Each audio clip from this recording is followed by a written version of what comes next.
Kurobane is a bitchless student who's never felt the touch of a girl in his life. At the Magic Academy, he's seen as weak and gets bullied by Makabe and the bully's friends. Izumiya is the student council president and the school's #1 student. When she notices Kurobane getting mocked, she thinks about stepping in to help, but our boy won't be needing her help anymore, because mysteriously, Kurobane stopped being a failure and became strong and ruthless. Now, everyone who tormented him for being weak is about to pay, and Izumiya will have to work hard not to lose her spot as #1, and perhaps not fall for the loser. Our story begins with a battered demon king preparing his most powerful spell to take down Leon Klein.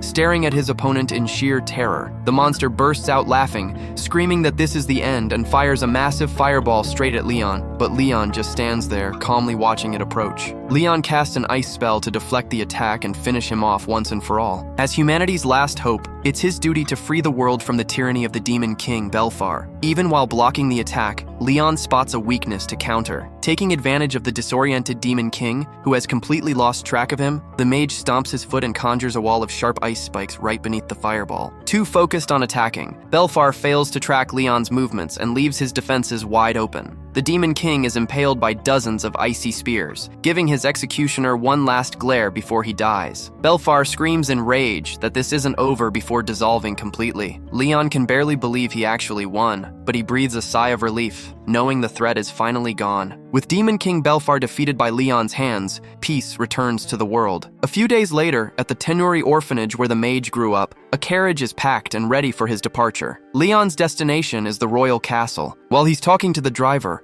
a little girl clutching a teddy bear runs up to him, calling his name and asking where he's going. Kneeling down, Leon explains that he's been called away on an urgent mission, asking his little sister to be a good girl and wait for him. He pats her head, promising to teach her magic when he gets back. A few hours later, Leon enters the royal palace's throne room, where he is welcomed by the king and Prince Shark. Kneeling before them, the mage greets his majesty and notes that it's been a long time since they last met. Suddenly, a familiar female voice calls out. Turning around, Leon sees Princess Sira standing there. He kisses her hand, and the king explains that he summoned her from a neighboring kingdom, specifically for this meeting. The king mentions that as soon as Sira heard Leon was coming to the castle, she rushed over as fast as she could. Leon asks his majesty why he was summoned. The king explains that according to Prince Shark, there's still a nearby cave where monsters keep spawning. Puzzled by this, Leon asks why monsters are still around if the Demon King has already been defeated. The sovereign explains that this is exactly why he needs Leon to investigate, pointing out reports that anyone who enters the cave never returns. The king emphasizes that Leon isn't like ordinary people, and even if he goes alone, he'll be fine. After all, he defeated the Demon King himself. Leon can't really argue with that. He feels responsible for protecting the hard-won peace, especially for the sake of the kids back at the orphanage. Bowing to the king, he respectfully accepts the request to investigate the cave. In exchange for the investigation, the king promised Leon he would consider his marriage to Princess Sira, a topic they had recently discussed. Looking at the blushing princess beside him, Leon just chuckles awkwardly. The king hadn't changed a bit, but marrying a princess still felt completely unreal for a guy like him. But inside the throne room, one of the 4 people there clearly didn't agree with the king's decision. With a wave of his hand, the king asked Leon to stay at the castle for the night, adding that Prince Shark knew where the cave was and would lead him there the next morning. The next day, as Leon was loading supplies onto the carriage, Shark and his knights approached. The prince apologized for the delay, smiled, and shook Leon's hand, saying it would be a pleasure working together on the investigation. Leon shook his hand and greeted him back. A short while later, they arrived at the cave. Shark pointed to a crack in the rock, indicating the monsters were probably inside. Staring into the darkness, Leon suggested they proceed with caution. The place looked strange, with massive roots growing everywhere, forming a maze of tunnels. As he looked around, Leon felt a weird vibe, and wondered if the aura of this place was the reason people were disappearing. He turned to warn Shark, but the prince snuck up behind him and ran a sword clean through Leon's chest. The wound wasn't immediately fatal, but Leon fell to his knees, unable to move, realizing the blade was poisoned. Turning around, he saw Shark coldly wiping the blood off his sword. Leon demanded to know why he was doing this, and the prince contemptuously told him that this was his execution ground. Shark claimed that Leon was in his way by getting too close to Princess Sarah, taking up the spot that rightfully belonged to him. Furious, Leon yelled that this was crazy and that he had no interest in political power. He was just doing his best for the kids at the orphanage. The prince covered his face and laughed out loud, his voice echoing through the cave. Then he revealed that the kids were already dead and threw something at Leon's face. Leon stared in confusion at the torn piece of a teddy bear that belonged to his little sister. Shark then explained that he had burned the orphanage to the ground with everyone inside the night before, and then casually stomped on the toy's head. The prince added that it would be a hassle if people started looking for the missing hero, and with a smirk, said they could now go to heaven together. Facing this horrific reality, rage and fear mixed in Leon's eyes. Before he could even scream, the prince kicked him hard in the chest. Still paralyzed by the poison, Leon fell helplessly into the abyss. Shark said a mocking goodbye, thanking the hero of justice for his service. As he plummeted into the endless dark, Leon's fury was so intense he couldn't even utter a word. All he could do was accept his looming death. Moments later, he hit the bottom of the cave and a deadly silence filled the area. A long time passed before a drop of water fell on his face, waking him up. Leon gasped and opened his eyes, realizing he was still in the cave, sitting in a pool of water. He moved his arm, confirming that somehow he had survived the fall. Instantly, memories of Prince Shark's betrayal flooded his mind. Realizing that every word that bastard said was true, Leon slammed his fists against the ground in pure despair, screaming that he would never forgive him. He dragged himself out of the water, knowing he had to find a way out. The place was massive, and he had no idea which way to go. His thoughts were cut short when a strange violet light appeared in front of him. Right ahead, surrounded by an ominous aura, stood a monster that looked like a giant skeleton dog. It was an otherworldly creature, unlike anything Leon had ever faced. But with a single fireball launched straight at it, he managed to defeat it instantly. Leon walked over to the charred bones to figure out what the creature was. Just then, a system window popped up in front of his eyes, announcing that the secret quest of the Infinite Passage had been completed by the millionth player. Confused, he tried to touch the mysterious screen, but was cut off when another identical monster spawned right behind him. Not wanting to waste any time, Leon incinerated it with another fireball. When he looked back at the system window, he noticed the count had changed to 2. He realized that the more monsters he defeated, the higher the counter went. Even so, his main priority was still finding a way out. Wandering through the cave, Leon stumbled upon a water source filled with the skeletons and armor of past adventurers. He realized these were the people the king said had gone missing after entering the cave. Kneeling before the dead, he grew furious and swore he wouldn't end up like them. From that day on, Leon spent his time exploring and fighting. A whole year passed, and he still hadn't found the exit. The only thing keeping him sane through all the constant fighting was his desire for revenge against Shark. Every time he hit a milestone for defeating monsters, he learned a new magic spell. When he hit the 100,000 mark, he unlocked dark magic. At first, he hesitated to use it because he didn't know what the consequences would be, but he eventually realized this was the exact power he needed to get his revenge. Finally, 10 years had passed since his fall. Leon had claimed every possible reward for defeating monsters and completed the secret mission, having slaughtered 1 million enemies just to stay alive. Once the mission was complete, a mysterious voice started speaking to him, telling him to defeat someone. Right as the voice made this demand, sunlight broke through in front of him. Shielding his eyes, Leon saw a massive, glowing golden gate. With no other choice, he stepped forward to go through the doors and see what was waiting on the other side. Leon woke up to find himself lying face down in some water. Opening his eyes, he struggled to his feet and caught his reflection, seeing the face of a man he didn't even recognize. Stunned, he quickly spun around, trying to figure out where he was. The buildings around him made no sense and looked nothing like his original world, leaving him completely confused. As he tried to get his bearings, a voice nearby called him Kuraban, sounding surprised that he was still conscious. A red-haired man commented that he was tough and made a pretty good punching bag. Leon looked at the men in confusion and asked if they were talking to him. Annoyed,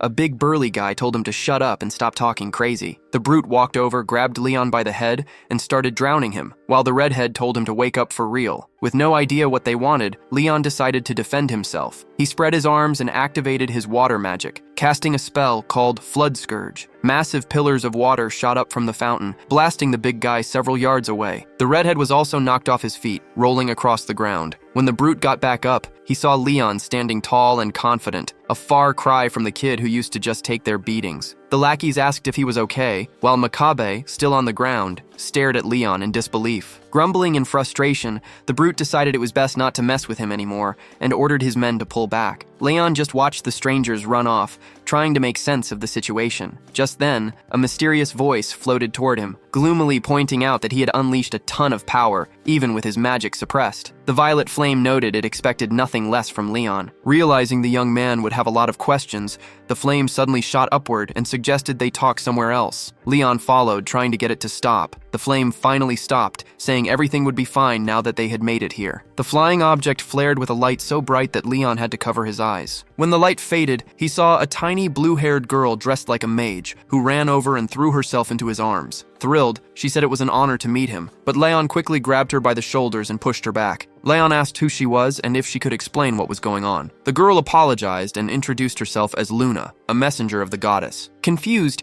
he asked what kind of messenger she was. Luna explained she had simplified the title and that she was actually a conduit for the dead. Luna explained that Leon really had died when he was pushed off the cliff in the cave. She revealed that he was now in a different world, possessing the body of a local kid through the goddess's power. After taking in so much information, it took Leon a moment to calm down and process everything. Luna apologized for dumping it all on him at once, admitting it was a lot to take in. Leon smiled and said it was fine, since he had already sorted out his thoughts. He then wondered why his master had brought him to this world. Luna was about to answer when a bright green light suddenly flashed in front of them, revealing a massive green gate, the exact same size as the one Leon had stepped through to leave the dungeon. Reaching her hand out to Leon, Luna mentioned that the portal had appeared at the perfect time and would help answer his question. Mesmerized by the massive gate, he had no idea what was waiting for him on the other side, but he stepped forward and crossed through the passage once again. As soon as he stepped through the gates, Leon saw something he hadn't seen in over a decade.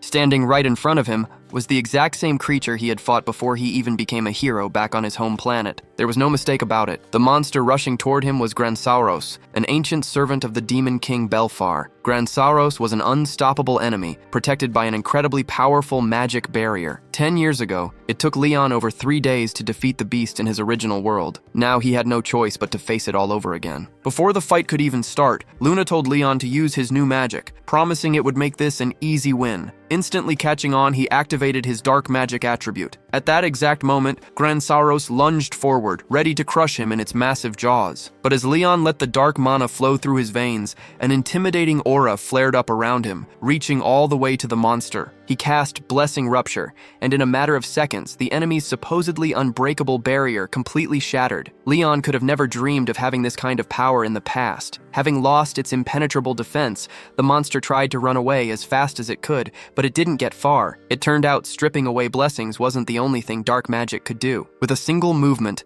Leon cast Claws of Death, piercing the beast's neck. Gransauros collapsed dead at his feet. A battle against a creature that was once almost as powerful as the Demon King himself didn't even last 30 seconds. Luna cheered happily, congratulating him on the quick victory. Meanwhile, a shocked Leon just stared at his own hand, still wrapped in dark energy, unable to believe he possessed this much power. While the goddess's messenger kept celebrating, he just stood there for a moment, staring down at the corpse of Gransauros. He then looked over at the excited girl and asked, with a look of pure annoyance, why she hadn't just told him about this power from the very beginning. Luna apologized, explaining that it was better for him to see firsthand how different this strength was compared to what he used to have. With a deep sigh, Leon said he understood. If he had been transported here, it meant the Demon King Belfar was coming to this world too. Luna praised his sharp intuition and explained that the portal they just went through had formed because of Belfar's influence. She warned him that this world was now in danger of being destroyed by the Demon King's monsters. With that, Leon finally understood why the goddess had given him a guide and brought him to this place. Still, he wondered if Belfar was really the only reason he was summoned. Looking up, he noticed a barrier flickering nearby, bearing a very familiar emblem. It was the exact same symbol he had seen back in his original world, the tattoo on the palm of Shark's hand. Leon was instantly consumed by rage at the thought that he might have crossed over to this world too. Luna wanted to comfort him, but she suddenly spotted something that could ruin their future plans. Apologizing to Leon, the goddess's messenger quickly vanished to avoid causing him any trouble. A moment later, a suspicious female voice called out from behind, asking for a moment of his time. When Leon turned around, he stared in disbelief at the newcomer. The stranger walked up, greeted him, and asked if there was an open portal nearby. Luna, who seemed to be living inside Leon's head, immediately smelled trouble and told him to play dumb. Taking her advice, he told the stranger he hadn't seen anything like that. The girl looked thoughtful, murmuring that it was weird because she could have sworn she felt a portal nearby. Looking closer at Leon's face, she suddenly recognized him and asked if he was the student who hung out with those delinquents. He tried to explain, but she just bowed and apologized. She explained that she had tried to stop them, but realized too late that there was nothing she could do. Smiling, Leon told her she had nothing to apologize for. He didn't even know who she was, but he instantly liked how honest and straightforward she was. After confirming one more time that he hadn't seen a portal,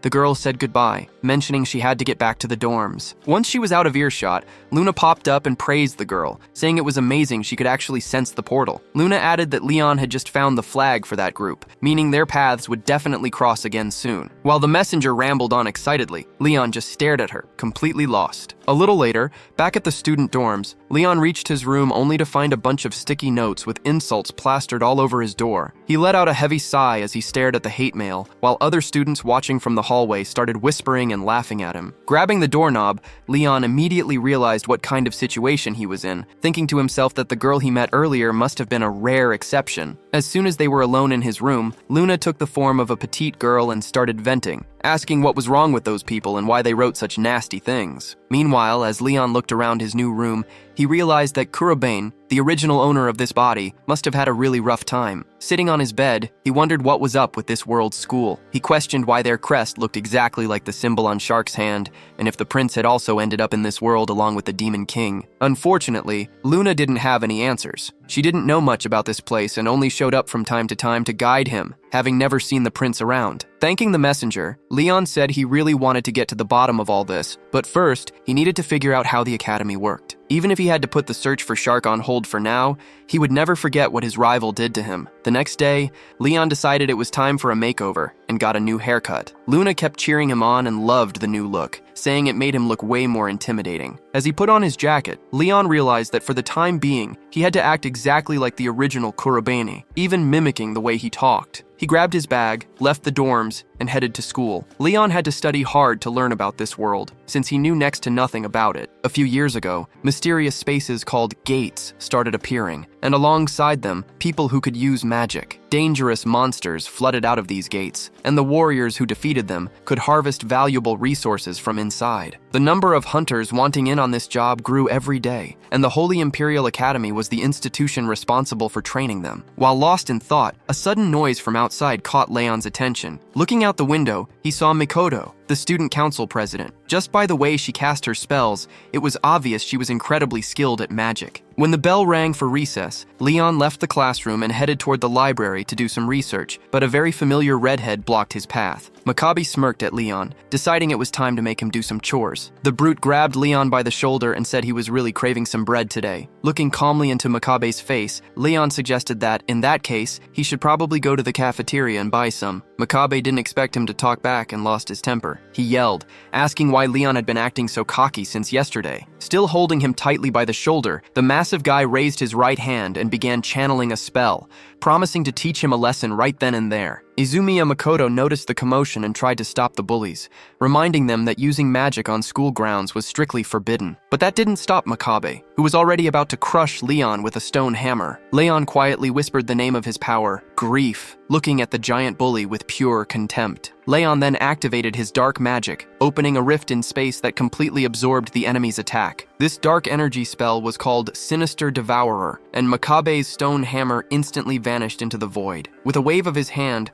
Leon closed the rift and neutralized the attack. Both Makabe and the student council president stood there in utter shock. After apologizing to his classmates, Leon said he had to go. Izumiya could only stand frozen, staring after him. After class, Leon received a letter from Makabe. The bully was summoning him to the training grounds. When Luna saw the letter, she asked why he didn't just ignore it. But Leon was firm. He wanted to accept the challenge to clear any obstacles out of his way. Luna got excited about the idea of crushing the arrogant jerk, but Leon just gave her a look and told her to stay hidden. Later that evening at the outdoor training grounds, Makabe was surprised Leon actually showed up. The brute immediately demanded to know what had happened earlier that afternoon. When Leon didn't give him a straight answer, the bully challenged him to a one-on-one fight, claiming Leon needed to be taught a lesson. Leon agreed to the fight on one condition. If he won, Makabe had to leave him alone forever. Clutching his face in anger, Makabe screamed that he didn't understand what had gotten into Leon, pointing out that just yesterday, the kid was trembling in fear from a simple shove. Leon told him to stop talking and gestured for him to bring it on. Furious, Makabe ordered his lackeys to attack. The two thugs prepared their spells and charged from both sides. They were closing in fast, but Leon just stood there doing absolutely nothing. Laughing like a maniac, Makabe shouted that the one-on-one thing was a lie. Leon calmly replied that he already already knew that. He spread his arms, pointed his fingers at his enemies, and activated his negation mirror spell. The incoming magic reflected right back at the attackers, instantly taking down both lackeys. Makabe was left standing all by himself, jaw dropped. Leon apologized to the brute,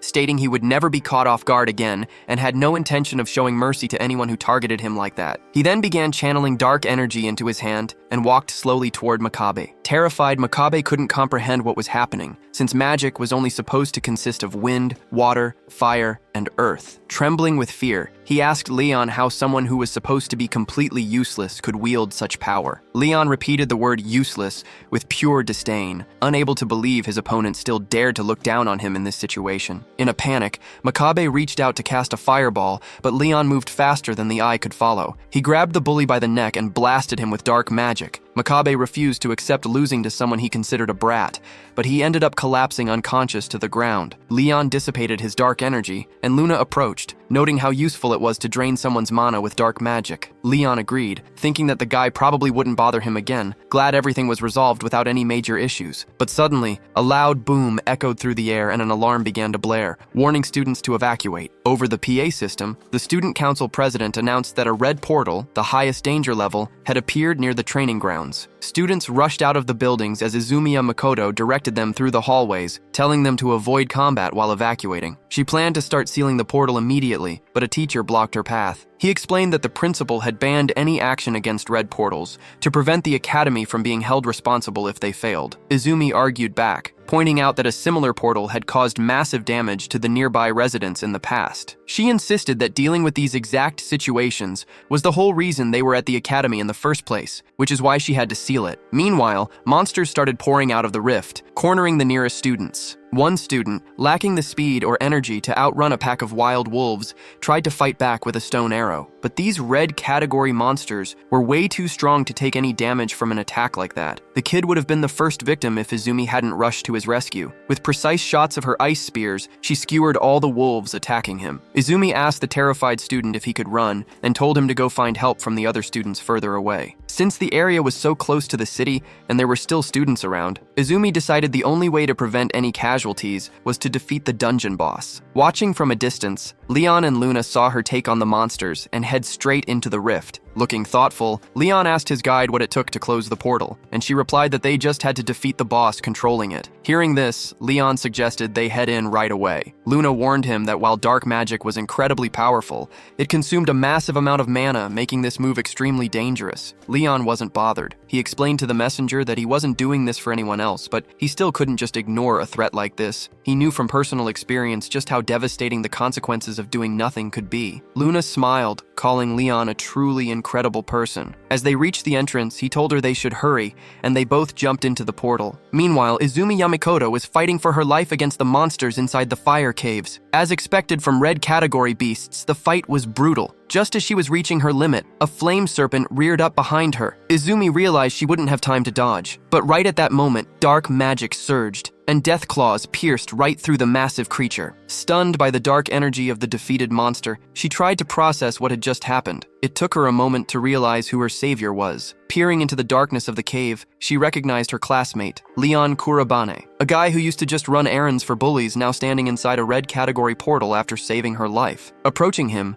Izumi asked if her eyes were playing tricks on her. Leon stepped over the dead creature's tail and said he was just glad she wasn't hurt. She thanked him for the rescue and asked what kind of magic he had used, demanding to know who he really was. Leon turned around and reminded the student council president that they had bigger things to worry about. Their priority had to be closing the portal. Izumi agreed, saying they should keep moving. As they ran side by side, she stole another glance at the defeated serpent. She remembered that Leon had placed dead last in the academy's mock battle, which had seemed like a fair grade for him at the time. How was he capable of using such powerful magic? Deciding not to get distracted, she kept running with him deeper into the dungeon. Soon the two were surrounded by monsters on all sides. Without hesitating, Izumi cast a spell that trapped the enemies in a massive sphere of water, dragging them all to a single point. Unable to breathe, the monsters were completely neutralized, clearing their path forward. Leon was impressed by her skill, thinking she definitely deserved her reputation as the academy's top student. But moments later, the ground beneath them shattered in an earthquake,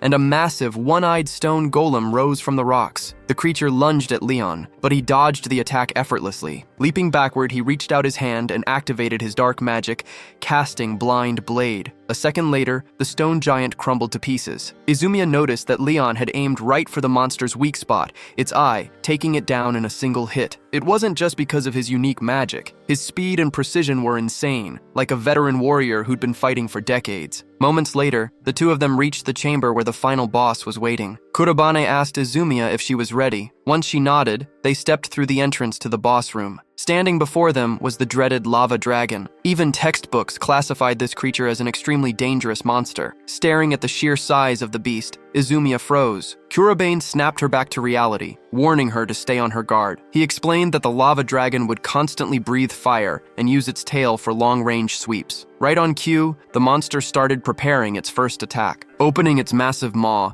it unleashed a powerful blast of plasma that melted everything in its path. Izumiya managed to dodge the fire, but she didn't react in time to the tail swipe Kurobane had just warned her about. Still, she managed to escape the impact without taking any damage. Seizing the opportunity, Izumiya launched an ice spear right at the lava dragon's face. However, the ice proved useless against the boss. The lava dragon's heat was so intense that it completely neutralized the elemental advantage. Even so, Izumiya's attack succeeded in drawing the monster's attention, making her the perfect decoy for Kurobane to close the distance. Positioned right in front of the creature's face, Kurobane unleashed his Death Claws skill. To avoid the devastating blow, the dragon flapped its wings frantically and took to the air, trying to get away from him. Kurobane hadn't realized the dragon could still fly, so he began planning his next move. Izumiya ran up to him and asked if they were just going to let it escape. Kurobane turned to her and asked if she could use any magic elements other than water. When she said yes, he asked her to try and slow the dragon down using wind magic. Izumiya told him she trusted him and immediately cast her wind spell. With her hands outstretched, Izumiya channeled her mana. The spell whipped up powerful air currents around the dragon,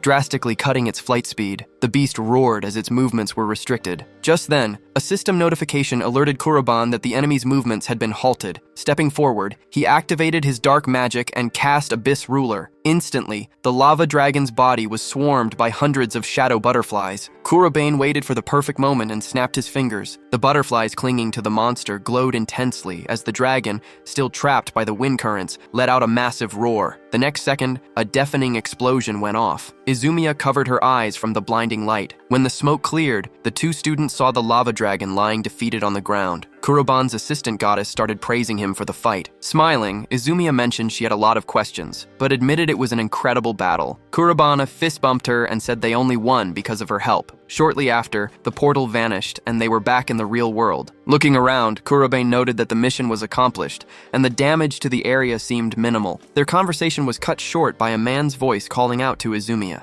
Standing next to a car, a guy in a suit demanded to know why she had ignored his orders. This was Shido Atsushi, the headmaster of the Holy Imperial Academy. An annoyed Shido asked Izumiya how she planned to explain her disobedience. This was the first time Leon Klein had ever seen the headmaster. Shido had founded the institution, taking young mages under his wing and making a fortune in the process. Since he ran the place, there was a chance he was connected to Shark, but Leon figured it was too early to jump to conclusions. Izumiya tried to defend herself, arguing that students couldn't just stand by and ignore such danger. Shido cut her off, saying a sense of justice was no excuse, especially when her failure could have ruined the academy's reputation. This ticked Kurobane off, and he questioned if the headmaster couldn't find better words to describe a student's courage and determination. Shido snapped back, asking who he was to give his opinion, stating that no outsiders were allowed there. Izumiya explained that Kurobane wasn't an outsider and was the sole reason they managed to clear the red portal. The headmaster laughed in disbelief, unable to comprehend why the student council president was defending a loser who ranked dead last in the academy. Shido headed toward his car, saying he wasn't going to listen to this nonsense anymore. Izumiya tried to stop him to prove her point, but the headmaster turned and told her to deal with the consequences of her actions instead of playing around with him, before getting in his car and driving off. The man caught Leon's interest, and he now had to find out if Shido had any ties to Shark. Later that night, he returned to his dorm with Luna. The goddess's messenger complained about how insufferable the headmaster was,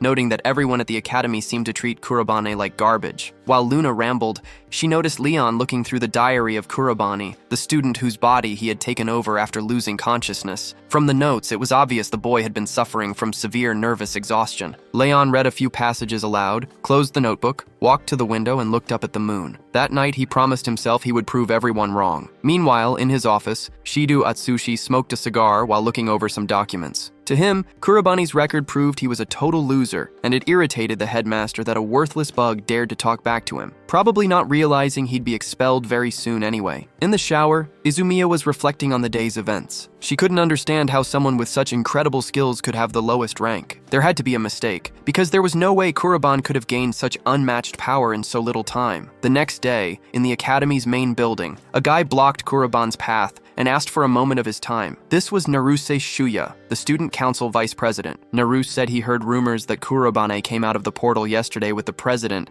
and accused him of using the chaos to steal materials from the dungeon, despite Izumiya claiming the boy had helped her. But knowing Leah's personality, everyone assumed she was just trying to cover for Kurobane. People like him had no right to bother the president. Hearing this, Leon was starting to get annoyed by the four-eyed guy's arrogance. Leon tried to explain he only wanted to clear the portal. However, those words didn't mean much coming from someone who had never won a single training battle during his entire time at the academy. Just as Naruse scoffed that not even a child would believe such a lie, President Leah interrupted them, calling out to Kurobane and saying she was looking for him. Wanting to avoid making a scene, the vice president warned Kurobane to stay out of their way from now on. Before leaving, Naruse reminded the president that she had an appointment after lunch. Once he was gone, Leah asked Kurobane if the vice president had said anything to him. Kurobane told her not to worry about it and asked why she was looking for him in the first place. Turns out, the principal had asked Leah to bring him to his office. The moment they walked in, Principal Shido didn't even look up before immediately ordering the academy's worst student to pack his bags and leave. Leah tried to protest, but Shido cut her off sharply, saying the reason was simple. The principal tossed a file over to Kurobane and started listing his failures, pointing out his rock-bottom magic scores and the fact that he hadn't won a single training battle since enrolling. He claimed a student with zero talent for magic had no future,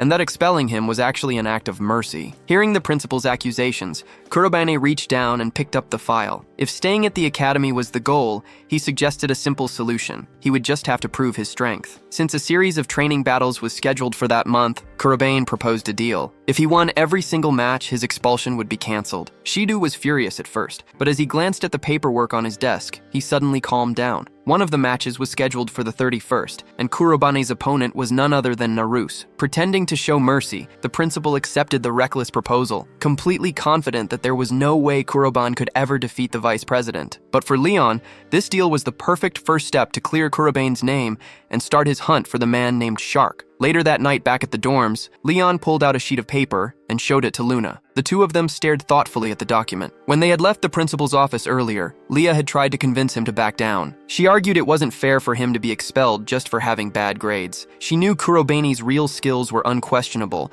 but she warned him that Naruse was incredibly powerful. Kurobane just thanked Leah for worrying about him. To him, if winning a few battles was all it took to cancel the expulsion, it was a small price to pay. Besides, Kurobane had already decided he was going to make everyone regret doubting him. After hearing the whole story, Luna admitted she still didn't understand why Leon was so desperate to stay at the academy. He explained his reasons were simple. He needed to track down Shark. Staying at the academy was his best bet to keep an eye on things from the inside. Plus, Leon was almost certain Principal Shido and Shark were connected somehow. He even speculated that Shark might be the one possessing the principal, but Luna shut that theory down, warning him that was impossible. She would easily sense if someone from another dimension was nearby. Leon agreed, noting that the two of them had completely different vibes. Seeing how upset Luna suddenly looked, Leon asked what was wrong. She confessed she felt terrible that the goddess had placed such a heavy burden on his shoulders, but Leon quickly reassured her, explaining that he was actually grateful for the opportunity. He told her that if the goddess herself was giving him a chance to fight Belfar, a threat to the entire world, then he was all in. There was absolutely no need for her to worry. His words comforted Luna, completely convincing her that the goddess had made the right choice by picking him. Leon wrapped up the conversation, suggesting they get some rest before the training battles the next day. Luna enthusiastically agreed, declaring she was going to beat the principal tomorrow and wipe that arrogant smirk right off his face. The next day, the training battles kicked off. Seeing that his opponent was the weakest student in the academy, a brown-haired kid laughed. eager for an easy win. The crowd cheered him on, yelling for him to humiliate his opponent and drag the loser through the mud. Kurobane didn't say a word, only letting out a heavy sigh as soon as the signal to fight was given. The brown-haired kid lunged forward, telling Kurobane to get ready for a trip to the infirmary. With a wave of his hand, he launched a blast of wind magic, but a second later, Kurobane vanished right before everyone's eyes. Surprised, his opponent figured his spell had just blasted him away. Suddenly, Kurobane appeared right behind him. Using earth magic, he fired a blast of stone straight into the student's chest, catching him completely off guard. The winner of the first match was decided in less than a minute. The worst student in the Imperial Academy had just defeated the 23rd ranked fighter. No one in the crowd could keep up with Kurobane's movements, and the speed of his spell was unbelievable. He didn't even need to use dark magic. From that moment on, Kurobane's strength started drawing everyone's attention. In his next few fights, he kept crushing his opponents without facing any real resistance. The referee announced Kurobane's victory just seconds after each match started. Principal Shido was furious, unable to believe that the student who used to lose every single fight was now on an undefeated streak. Shido wondered if the kid was cheating somehow, or if he really was the one who sealed the red portal. While he was lost in thought, there was a knock on his office door. The student council vice president, Naruse, walked in and asked if the principal had summoned him. Shido reminded Naruse that his final opponent in the training battles would be Kurobane. The principal ordered the vice president to fight with everything he had, saying they couldn't let that kid walk away undefeated. Naruse told the principal not to worry, claiming there was no way he'd lose to someone like him. Naruse had been watching Kurobane's fights closely and noticed he only used earth magic. Even though the other students had lost, the vice president was confident that trick wouldn't work on him. Shortly after, Kurobane's second-to-last match ended in another victory, leaving the crowd baffled by how much he had changed in just a month. The student council president, Leah, handed Kurobane a water bottle and mentioned that everything was going according to plan. Now, only one opponent stood between them and winning their bet. However, this could be his toughest match yet. After a few fights between other students, it was time for the final battle. Before the match started, Naruse commented that his opponent had gotten incredibly lucky today, but unfortunately for him, his luck was about to run out. Kurobane replied that it wasn't about luck. He was winning because he had to win, and he was confident he would beat the vice president tonight. His words infuriated Naruse. Taking his combat stance, he said he wanted to see Kurobane talk like that when he was face down on the ground. The stands were packed, with everyone anxious to see the second-ranked student crush the academy's former worst loser. The start signal sounded. Something about his opponent was making Naruse uneasy. He wondered how someone from the very bottom could suddenly awaken like this. He even considered if Kurobane had been hiding his skills from the start just to grab attention with a winning streak, though that seemed ridiculous. Determined to show his real strength, the vice president activated high-level wind magic. He conjured a magic bow, drew a lightning arrow, and fired. The projectile split into three and shot forward at insane speeds. But Kurobane instantly activated earth magic and raised a stone wall, blocking the attack. All three arrows slammed into the barrier and vanished. Naruse couldn't believe his eyes. He couldn't understand how Kurobane had blocked a lightning attack, even with his high-level wind magic active. To the vice president, even if Kurobane had better stats, their difference in raw power should have made up for it. Still, he couldn't panic. Based on what he'd seen, Kurobane should only be able to use earth magic. So, Naruse decided to try another approach. Switching to the earth element, he summoned several massive boulders right over his opponent's head and rained them down. But to everyone's absolute shock, Kurobane revealed a brand new power. Using wind magic, he blew Naruse's attack away with a massive gust of air. The rocks crashed harmlessly to the ground, leaving Naruse completely stunned that his opponent could also use wind magic. The crowd went wild. Nobody expected the former worst student to counter the vice president's spell so easily. On top of that, he had already used two different elements in this fight. A massive deal, since very few mages can master more than one element due to the intense training required. Seeing this, Izumiya realized just how mysterious Kurobane really was. Sneering, Naruse muttered that Kurobane shouldn't have been able to use anything other than earth magic. Kurobane just asked the vice president if he wasn't looking down on everyone a bit too much, pointing out that jumping to conclusions is exactly what arrogant, careless people do. Sure, the vice president might be skilled, but with that childish attitude, he still has a long way to go. Pissed off by Kurobane's arrogant words, Naruse snapped back, telling him not to get ahead of himself. He said he only respects people with actual talent, and in this entire academy, President Izumiya is the only one he looks up to. Naruse had always pushed himself to get as close to the president as possible, wanting to be worthy of standing by her side and reaching the absolute peak of the magic world. That's why he couldn't stand the thought of someone he looked down on being on his level. With his motivations made clear, the vice president, who actually specializes in water magic, prepped another offensive spell. He channeled an incredible amount of mana and fired it at his opponent, freezing Kurobane's feet solid. Then, he cast a spell called Sithis, shooting a torrent of water into the sky that froze instantly. Wind magic wouldn't be able to block this, and even an earth wall would just freeze over. Narusa's victory seemed like a done deal until a flame suddenly flickered from inside the ice. An overwhelming amount of mana began to surge around Kuroban. A second later, Kuroban swung his arm and used his flames to completely shatter the vice president's spell. Mastering 3 elements at this level was practically impossible for a student, but Kurobani wasn't done yet. Going beyond 3 elements, he conjured several sharp ice blades right above Narusa's head. With a clench of his fist, the projectiles shot forward. As Naru scrambled to defend himself, he couldn't believe his opponent had actually mastered every single element. Naruse couldn't hold out. The ice blades pierced right through his defenses, dealing heavy damage and bringing him to his knees, completely drained. Kurobani walked up to him and offered a piece of advice, telling him that if he really wants to reach the peak of magic, he needs to keep looking forward and stay focused on his goals, even if there are still things far beyond his reach. Those words struck a chord, reminding Naruse of why he fought and what his ambitions were in the first place. Terrified, he wondered who on earth he was even fighting. Looking up at Kurobane, he suddenly lunged for one last attack, but his strength completely failed him, sealing the victory for Kuroban. That same night at the Imperial Academy, the director slammed his hand on his desk, crumbling Kurobane's file. He couldn't believe a kid who was supposed to be completely useless actually possessed all 4 elements. But then he remembered Izumiya's words, confirming they only managed to close the gate because of him. Furious, the director grabbed his phone and dialed a number, muttering that he would find a way to get Kuroban expelled no matter what. However, by winning his fight against the vice president, Kuroban had already managed to convince Shido to call off the expulsion. Now the only question was what Leon should do next. He wanted to question the director directly, but the man was away on a business trip. In other words, Leon's immediate task was to keep blocking the gates. He figured that doing this might lure out those connected to Belfar, drawing them out of hiding on his own terms. Now he just had to figure out exactly who he was targeting. The next day, Leon headed to the academy for classes. After the next lesson,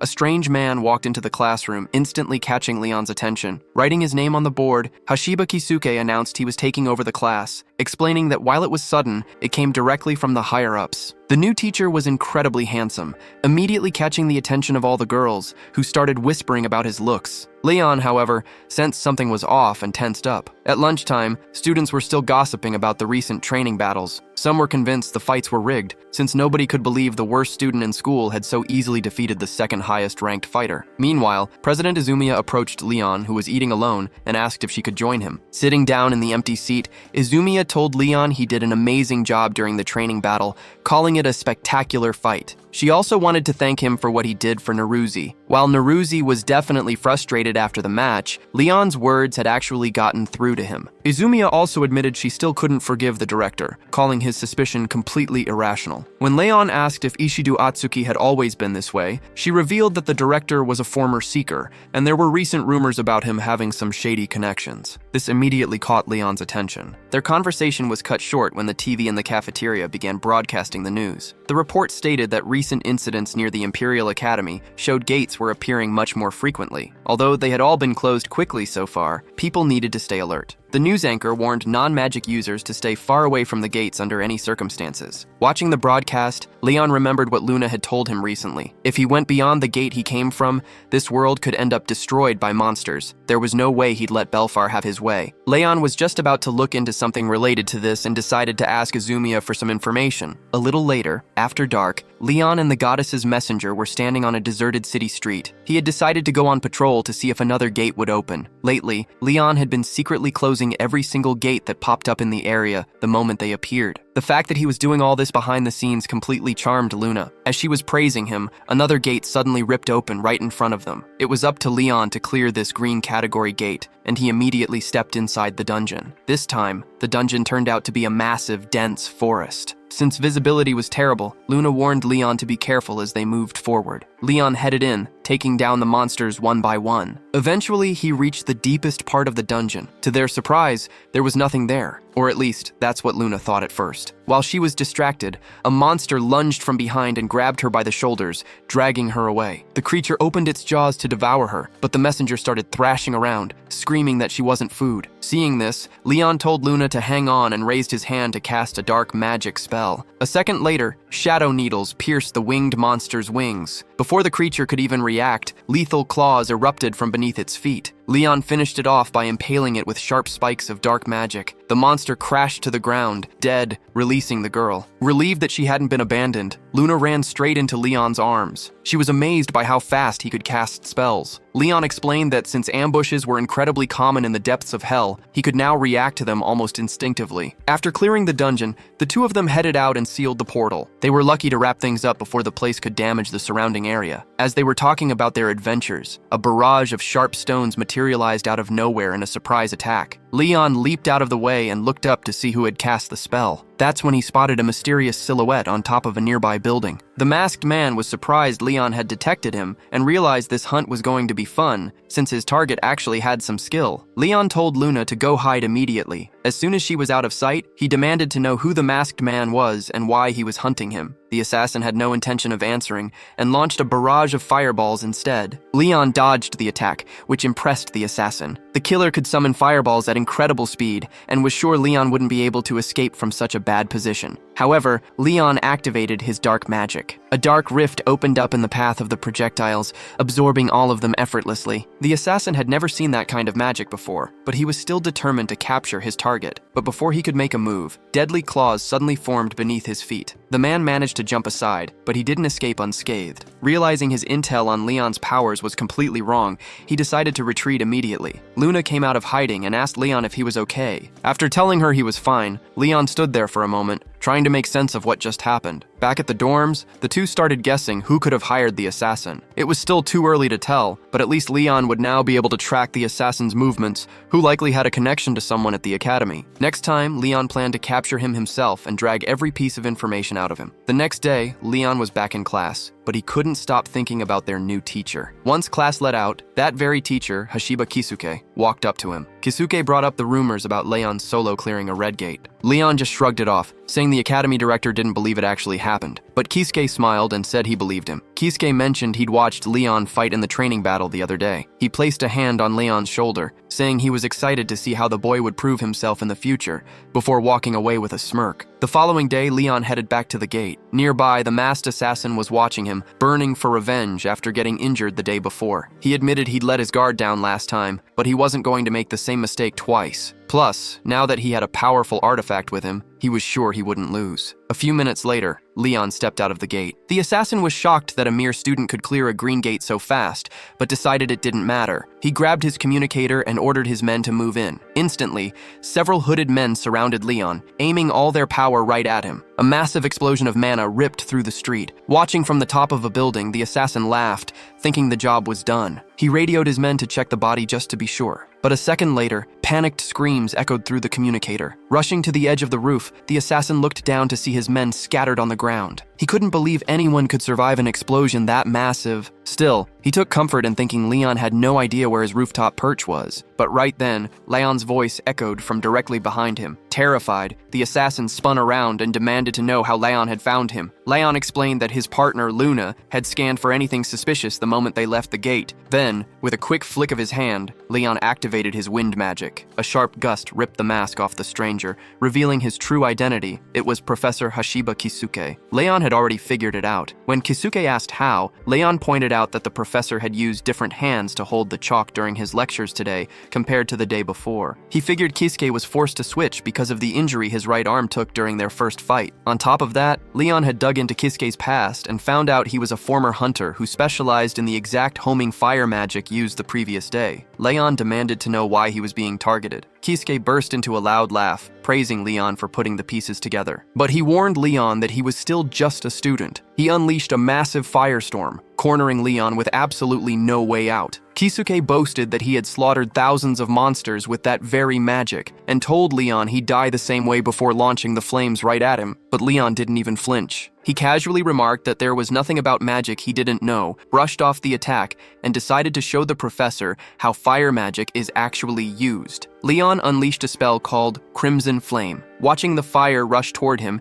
Kisuke was terrified, recognizing it as the absolute highest tier of fire magic. But Leon corrected him, saying this spell was actually just mid-tier. Furious, Kisuke screamed at him to stop looking down on him. Activating his dark magic, Leon walked slowly toward Kisuke. He scoffed that the 1,000 monsters Kisuke bragged about killing were nothing compared to the 100,000 he had personally defeated. He grabbed Kisuke by the throat and began draining his mana. Kisuke screamed in agony as his energy was sucked away, trying to move, but his body wouldn't obey. Leon finally brought him down, with Luna cheering him on for the victory. But Leon wasn't done yet. Keeping his grip on Hashiba, he demanded to know if Shidu was the one who ordered the hit on him. When Hashiba stayed silent, Leon took it as a yes. Hashiba started screaming, claiming he was just following orders, and that his instructions were to eliminate anyone trying to close the gates. Hearing this, everything clicked for Leon. Anyone closing the gates was a target. This was solid proof that Shidu was actually working with Belfar. Still, Leon was confused, knowing Shidu had literally founded an academy to train mages. Leon had his doubts, but he was absolutely sure Shidu was Belfar's lackey. He knew the authorities wouldn't do anything to Shidu if he just handed Hashiba over, so he decided to keep him locked up, hoping to bait Shidu into making a sloppy move. Leon was fully prepared to expose everyone connected to the Demon King. Meanwhile, Shidu was meeting with his boss. Walking into the house, a shiver ran down his spine as he bowed to the man, who was casually sipping a drink in his chair. The boss demanded a quick report, and after listening, praised Shidu for a job well done. Shidu then brought up the issue that was bothering him. He explained how a student had suddenly started showing insane results, almost as if he'd become a completely different person, and added that Leon could actually use 4 elements. Shidu tried to reassure his boss, saying he'd already sent an assassin to handle the kid. However, the boss was highly intrigued. He stood up to look out at the sky as a terrifying dark aura filled the room. The boss believed this student could end up becoming a massive problem. Shidu insisted his assassin would take care of it, but the boss doubted the mission would succeed, pointing out that Hashiba hadn't checked in. Denying the possibility, Shidu pulled out his phone to call his subordinate, but got no answer. Refusing to accept that Hashiba had been defeated,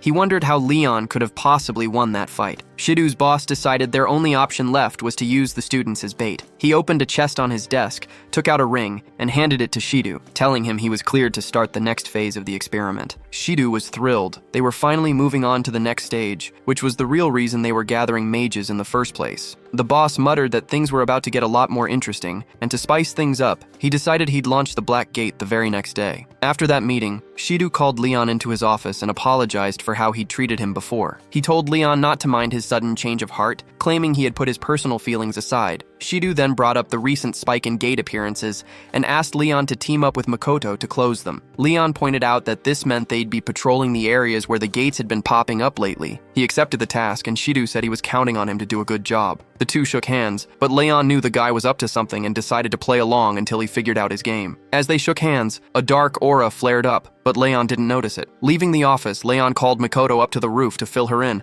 making it clear they were walking straight into a trap. He explained that this was connected to what he'd asked her to investigate earlier. Leon said he wasn't sure if Shidu had figured him out yet, but the man definitely had bad intentions. Makoto argued that he should have just turned down the request, but she quickly realized they couldn't just leave the gates open. Leon calmed her down, saying he had a plan that only involved him, so he'd patrol alone. But Makoto refused to let him go by himself, saying she couldn't just sit back and watch her country get destroyed. Seeing that she wasn't going to back down, Leon had no choice but to let her tag along. He agreed they would head out at night and asked Makoto if she was scared of the monsters inside the gates. Makoto admitted she was, but explained she couldn't stand by while dark forces threatened the world, which was one of the main reasons she became a mage. Leon realized she was acting exactly like he did in his past life when he set out to defeat the Demon King. Makoto added that she was confident that as long as she was with Leon, she'd have the strength to fight. Suddenly, a black gate tore open right behind Makoto and sucked her inside. Leon stood in shock before the black gate, feeling the sinister pressure radiating from it, but he didn't hesitate for a second. Saving Makoto was his absolute priority. Meanwhile, Shidu was watching everything from his office, laughing like a maniac. He gloated that his bait had worked perfectly. The boss of this black gate was an incredibly powerful, cunning monster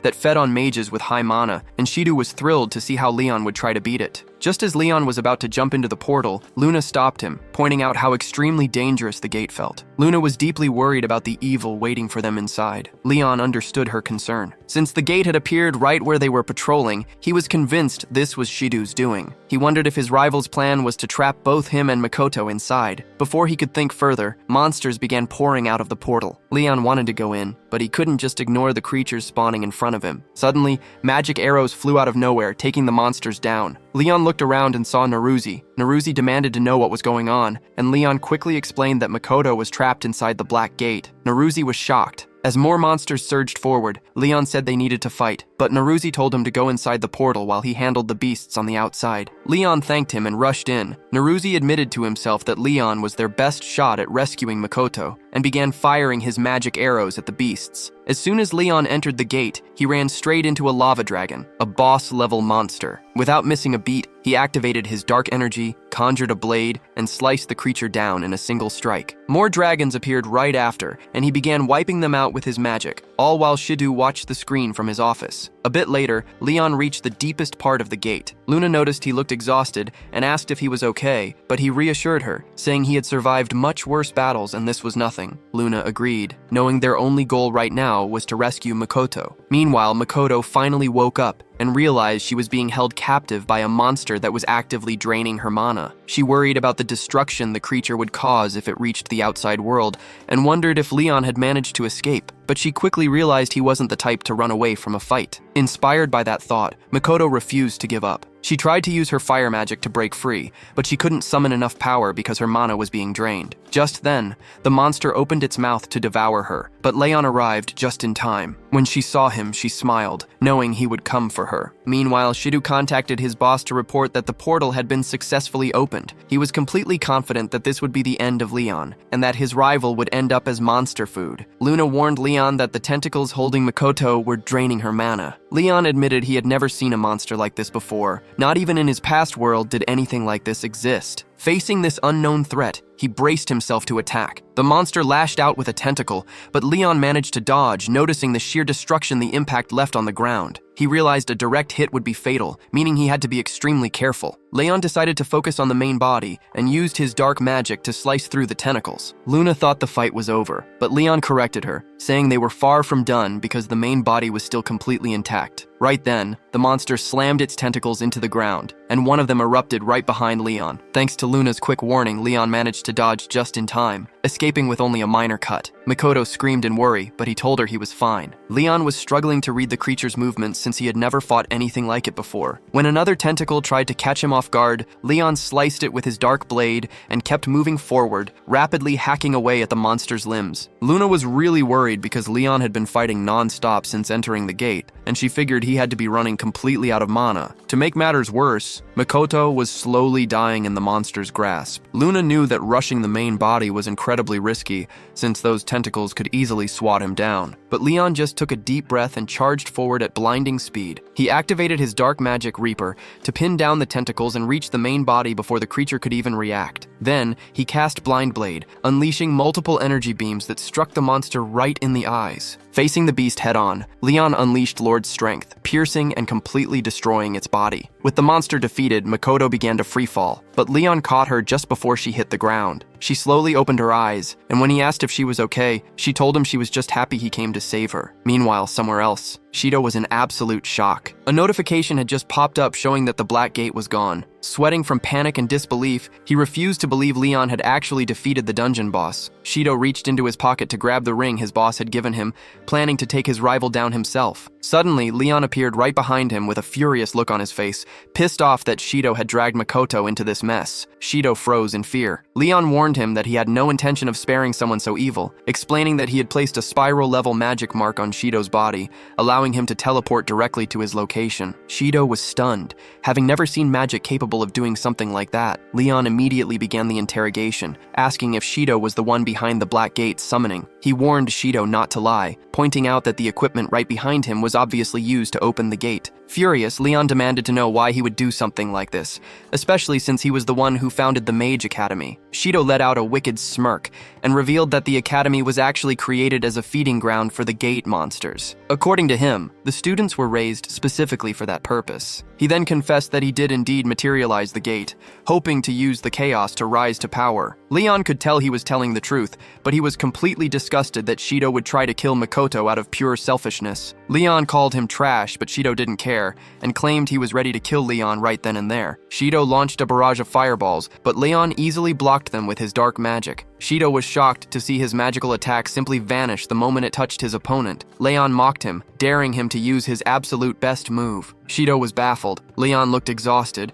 yet he was still standing there trash-talking. He prepped another massive flame attack, confident nothing would be left of his rival. Shido unleashed the flames, but to his utter disbelief, Leon absorbed the entire attack. Then, Leon used his dark magic to reflect the power right back at him. Shido was blasted by his own spell, screaming in agony. Shido couldn't believe what he was seeing. He wondered if this was really the same student he used to look down on as useless trash, realizing he was about to lose. In a desperate final attempt, he tried to summon another gate inside the room, but Leon's dark magic crushed his hand before he could activate the spell. Leon noticed the rings on Shido's fingers and realized that's how he was materializing the gates. Sensing Leon's sheer rage, Shido was about to beg for mercy when a brutal punch to the face sent him flying across the room. Leon grabbed him, reminding him he was just garbage who didn't deserve forgiveness. He promised to make Shido suffer so much pain that he'd be forced to confess who he was working for. Shido was just about to spit out his boss's name when, suddenly, something triggered inside his mind, knocking him out cold on the spot. Leon realized Shido's boss was incredibly clever, treating the loss of his ally as nothing more than a fallen pawn. The hidden enemy wasn't happy about Leon's victory, but promised himself that this wouldn't be their last fight. Later on,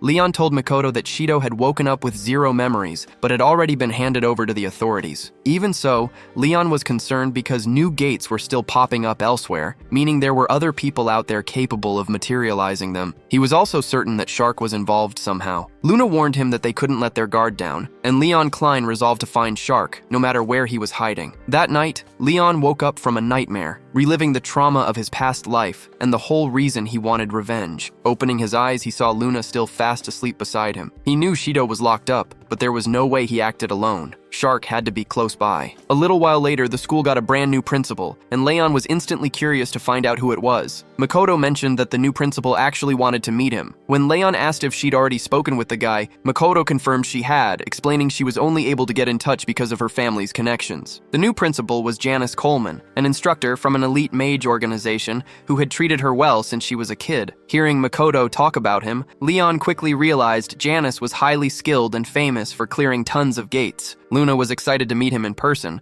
and Leon hoped he'd be a competent, reliable mage. Still, Leon couldn't help but think he shouldn't trust a guy named Janice. The second they walked into his office, Janice excitedly ran right up to them. Seeing him so hyper, Leon whispered to Makoto, asking if the principal was always like this. She confirmed he was. Janice then asked Leon if he'd ever heard of him. Leon said yes, explaining he knew the principal came from an elite mage organization. That organization was called Saber, and they were responsible for handling the gates appearing across the world, acting as humanity's protectors. Janice explained that academy students would have a chance to join Saber after graduation, but made sure to point out that only the absolute best were accepted. He then started bragging about how he was a powerful mage with a high-ranking position in the organization, which left Leon pretty amused by his sheer confidence. Makoto cut Janice off, reminding him that they had something important to discuss with Leon. Right then, Janice's attitude completely changed. His smile vanished and he got dead serious. He reminded Leon that the world was in constant danger because of the gates. Leon said he was well aware,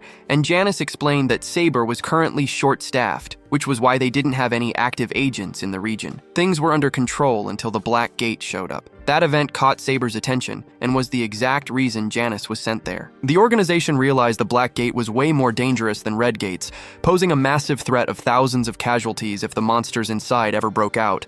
Janice stressed how crucial it was to monitor these gates, but admitted Saber simply didn't have the manpower. Since they were so short-handed, he asked for Makoto and Leon's help, having heard reports that the two of them were the ones who cleared the Black Gate. Knowing how difficult it would be for even Saber's elite mages to close a Black Gate, Janice didn't hesitate to ask for their support after seeing what they were capable of. Leon shook the principal's hand, promising he'd be ready to help. Makoto tried to chime in and explained that Leon had actually cleared the gate all by himself. But suddenly, the alarm blared, signaling that a red gate had just opened near the school. Janice smiled, seeing this as the perfect chance to test their skills. Leon and Makoto headed straight to the scene. Leon told Janice to hold the line and handle any monsters that managed to escape the gate, and the principal agreed. Just as the two were about to head inside, Maruz showed up and asked to join them. Leon accepted the extra help to boost their numbers, and they all stepped through the gate. Once inside, Leon understood why Janice wanted to see them work as a team. It reminded him of how things worked in his past world, where you had to fight alongside others to build trust. For Leon, he had no problem fighting beside Makoto or anyone else, as long as it got the job done. As they pushed deeper into the gate, they quickly ran into a horde of monsters. Makoto stepped up to take on the wolf-like beasts. Using her water magic, she conjured ice attacks and impaled the enemies. One of the monsters slipped past her and lunged at Makoto, but Leon intercepted and took it out. While he was helping her, a golem almost caught Leon off guard. He shouted at Maruze to aim for the creature's eyes. Maruze fired off his arrows, piercing the golem's eyes and bringing it down. Next, the group ran into a swarm of bat-like monsters. Because there were so many of them, Leon decided to handle it himself, unleashing his dark magic to wipe them all out in one shot. After clearing the area, Makoto and Maruze apologized for being too slow, but Leon assured them they did a great job. Maruze takes the opportunity to ask Leon about his dark magic, since he'd never seen anything like it before. He asks Makoto if she had ever witnessed it, and she says yes, but admits she's also curious about it. Leon explains that what he used is called dark attribute magic. He says he can't go into too much detail right now because they still need to clear the gate, but he explains that this type of magic has unique properties and effects that the other 4 attributes don't. Maruze asks if Leon was holding back during their mock battle, and Leon points out that obviously he couldn't just use that kind of massive power in front of everyone. He then tells them it's time to find and defeat the gate's boss. Makoto can read Leon like a book. From everything she's seen, she knows he must have trained insanely hard to get this strong. She wonders if there's a reason he pushed himself so far to the limit, feeling like there's some deeper motive behind it, and wonders if she'll ever find out what it is. Finally, the group reaches the boss room and finds a crystal dragon. Leon remembers that in his past life, this dragon had an incredibly tough defense that made the fight a nightmare. This time, though, he has backup. He tells Makoto and Maruze to give him cover by attacking the beast's legs from behind while he takes it head on. The moment Leon charges at the monster, Makoto, Maruze, and Ajin freeze the creature in place with ice magic. This gives Leon the perfect opening to draw his weapon and decapitate the dragon in a single strike. With the gate cleared, the group heads back outside and finds Janice waiting for them. Janice admits he's proud of the group for exceeding his expectations. Leon realizes the instructor must have taken care of the monsters that managed to escape outside the gate. Janice says it was no trouble at all, considering surface monsters are incredibly easy compared to the ones the group just defeated. Leon tells Janice he needs to share something with him, since their ultimate goal is to close the gates together. He reveals that he has decided to form a clan with his friends and asks for permission for them to be the ones responsible for handling the gates. Janice is surprised to hear they want to start a clan of just 3 people with the sole purpose of closing gates. He mentions that students have never formed a clan before, but since the trio is so strong, he'll make an exception. Impressed by their initiative, Janice tells Leon they are free to do as they please. The instructor also assures them they don't need to worry about classes. Since he has total authority, he'll just convert their clan's achievements into school grades. Leon thanks Janice for the help. With that, the trio officially forms their clan. Later on, Leon meets up with Maruze and Makoto and shows them a map detailing the locations of all the gates he has already closed. He asks them to look over the map to see if they can spot any patterns. Maruze is absolutely shocked and impressed when he sees just how many gates Leon cleared all on his own. Right then, Makoto and Maruze realize Leon was the mystery person behind all those cleared gates no one could explain. Maruze admits that what Leon did is incredible, but extremely risky, and Luna agrees with him. Makoto then reminds everyone that they're in the same clan now. Naruse tells Leon he doesn't have to do everything by himself anymore, and Leon agrees. Naruse then explains that the monsters coming out of the gates aren't the only problem. When a gate is open, magical essence leaks out. While this essence is beneficial for mages, it's highly toxic to ordinary people. Makoto adds that if this energy overflows into the country, there will be massive casualties. To stop this from happening, Leon suggests they set up regular patrols. That same night, the trio heads out for their first round and spots some Saber Guild mages. Leon remembers Jean mentioning they'd bring in reinforcements to keep a close eye on the area. Suddenly, an alert goes off. A gate has opened 5 kilometers to the southwest. The Saber mages rush to the scene, and Leon's team follows right behind them. When they get to the city, they see the monsters have already caused total chaos. Right in front of them, a creature is about to devour a child, but Leon slices it down using his dark magic. The mother and child thank Leon for saving them. Moments later, the Saber mages catch up. Leon suggests they handle the cleanup outside while his team gets ready to raid the gate. Before going in, they decide to talk to the Saber mages. The mages reveal they already sent a group inside, but lost contact with them. Naruse asks if there's a rescue plan, but the mages explain there isn't. Since their priority is containing the escaped monsters and evacuating civilians, they just don't have the manpower. Hearing this, Leon announces that his team is going in. One of the mages tries to stop them, arguing they're just students. But Janice arrives right on time and orders them to let the trio pass. praising their courage in front of the other mages. Once they step through the gate, they're hit by a thick fog that ruins their visibility. Even so, the team gets ready for battle. Leon pumps everyone up,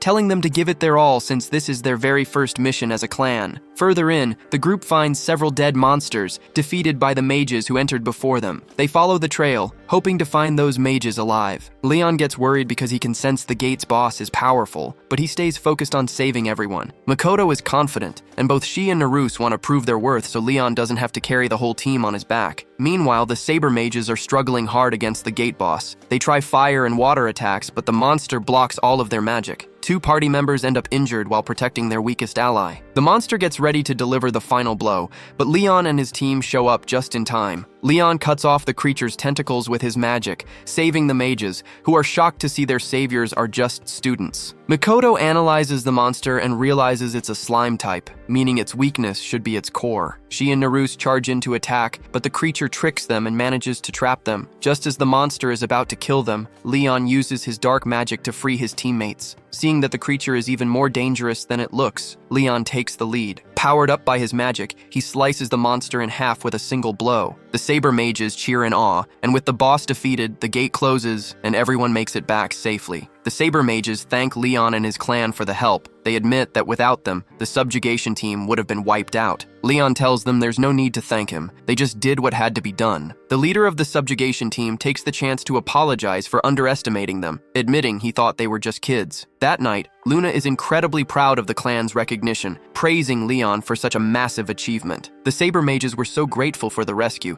that they even invited Leon to join them as soon as he graduates from the academy. Just then, there's a knock on the door. When Leon opens it, he's surprised to see Makoto so late at night. Worried, he asks if everything is okay. With a bright red face, Makoto asks if they can talk for a moment. Makoto asks Leon to train her in magic, admitting she can't stand being so weak compared to everyone else and needs help. Leon understands her determination. He remembers when she was attacked and couldn't do anything, feeling completely helpless. He tells her that was unavoidable, but she doesn't need someone to just comfort her. He agrees to help, on one condition. He's the one in charge of the training. Makoto agrees, thanking him deeply. Thinking to himself, Leon smiles, noting that being so direct is just like her. At the training grounds, Leon says they should start right away, and Makoto agrees. Just then, Naruse shows up and asks to join the training too. Makoto teases him, asking if he also wants to learn from the protagonist, which makes him blush. Watching from a distance, Leon realizes Naruse is just as eager to learn as Makoto. Naruse points out that as a clan, they can't afford to fall behind Leon, and from now on, they do everything together. Leon reflects that both of them already have near-perfect control over their magic and know the basics. However, he tells them they need to fix their bad habits, leaving them both confused. Using Makoto as an example, Leon explains that she has a habit of rushing ahead of everyone else. She realizes he's right, and Leon adds that she hyper-focuses, which creates blind spots. As for Naruse, Leon tells him he needs to start predicting his moves sooner. Confused, Naruse asks him what exactly he means by that. Leon explains that the most important thing is always preparing for the worst, bringing up how Makoto handled the monster earlier. He points out that Naruse should have anticipated that the monsters would target him the moment he ran after her. Naruse agrees, admitting he panicked during the chaos of the battle. Leon explains that while school training has barely any distractions, real combat has way too many variables to keep track of, meaning he has to adapt on the fly. He adds that Naruse needs to widen his field of vision to get used to real fights, and that he'll need some practice to get there. Right then, a wolf appears in front of them. Leon explains it's just one of his creations, and completely harmless, telling Naruse to practice dodging it while casting spells. The two get into position and start training. After a long session, Leon decides it's time for a break. Naruse agrees, and Leon tells Makoto she should rest too. Naruse guesses that Makoto's extreme dedication comes from her role as president, which confuses Leon. Naruse explains that the Izumiya family is highly prestigious and has produced several elite mages. On top of that, her family is currently fighting on the front lines of the gates, and one of them will be leading the vanguard in the upcoming war. That's why she carries such a massive sense of responsibility. Remembering when Makoto said she wanted to fight those who threaten the world, Leon finally understands her motivation. Naruse adds that with her personality, the burden is even heavier, which is why he decided to get stronger. He apologizes for what happened in their last battle, but warns Leon that he still has no intention of losing to him. Luna teases that Naruse is just terrible at being honest with himself, and Leon agrees. Telling them both it's fine, Leon calls them back to continue training. Meanwhile, the principal watches everything from his office window. A month later, the group charges at a massive monster as it swings its club. Leon warns them to focus on the main body, just as the orc smashes the ground where they were standing. Dropping down from above, Leon swings his scythe and slices the creature's arms clean off. Seeing the limbs fall, Naruse looks back as he moves forward, but the monster catches everyone off guard by regenerating and instantly regrowing its arm. The beast lunges directly at them, but they dodge. Mid-air, both of them cast their magic and fire straight at the monster, which stands frozen. The blast hits, and the monster collapses to the ground as everyone celebrates the victory. Watching from a distance, a man smiles and notes that Leon is achieving great things. He reflects that no matter the era, the world always calls out for a savior. Looking out over a garden, the man contemplates that his experiment is almost complete, muttering that he can't wait to finally meet Leon. Outside a building, people are handing out newspapers with the latest headlines. Inside, a red-haired student talks about the latest dungeon accomplishments. His friend adds that the president and vice president of the committee have formed a club. He explains that the rumors about Saber's evolution are spreading fast, making them quite famous among a group of mages. Right after, the red-haired boy notices that Leon is also in the news. His friend teases him, reminding him of the time Leon completely thrashed him, which embarrasses the red-haired boy. Thinking back, he admits he still doesn't understand how Leon is so strong. His friend points out that the class presidents are training with him too, suggesting that might be the secret. With a sigh, the red-haired boy remarks that Leon is on a completely different level now. His friend then tells him to look over at the cafeteria, where they spot Leon with his group. In the cafeteria, Makoto mentions that they're drawing a lot of attention, and Naruse explains it's because of their recent achievements. A group of girls shyly approaches Leon. One of them thanks him, leaving him confused, and explains that her family lived right next to where a portal opened. Thanks to him, they all made it out safely. She bows deeply in gratitude, catching Leon off guard. The moment triggers memories of Leon's past life. He remembers villagers thanking him for his heroic deeds, the gratitude he received from empire leaders and commoners alike, and children looking up to him as a role model. He realizes that even in a different world, nothing has changed. In the background, other students comment that he's basically a hero now. The red-haired boy remarks that even the worst students can make a difference,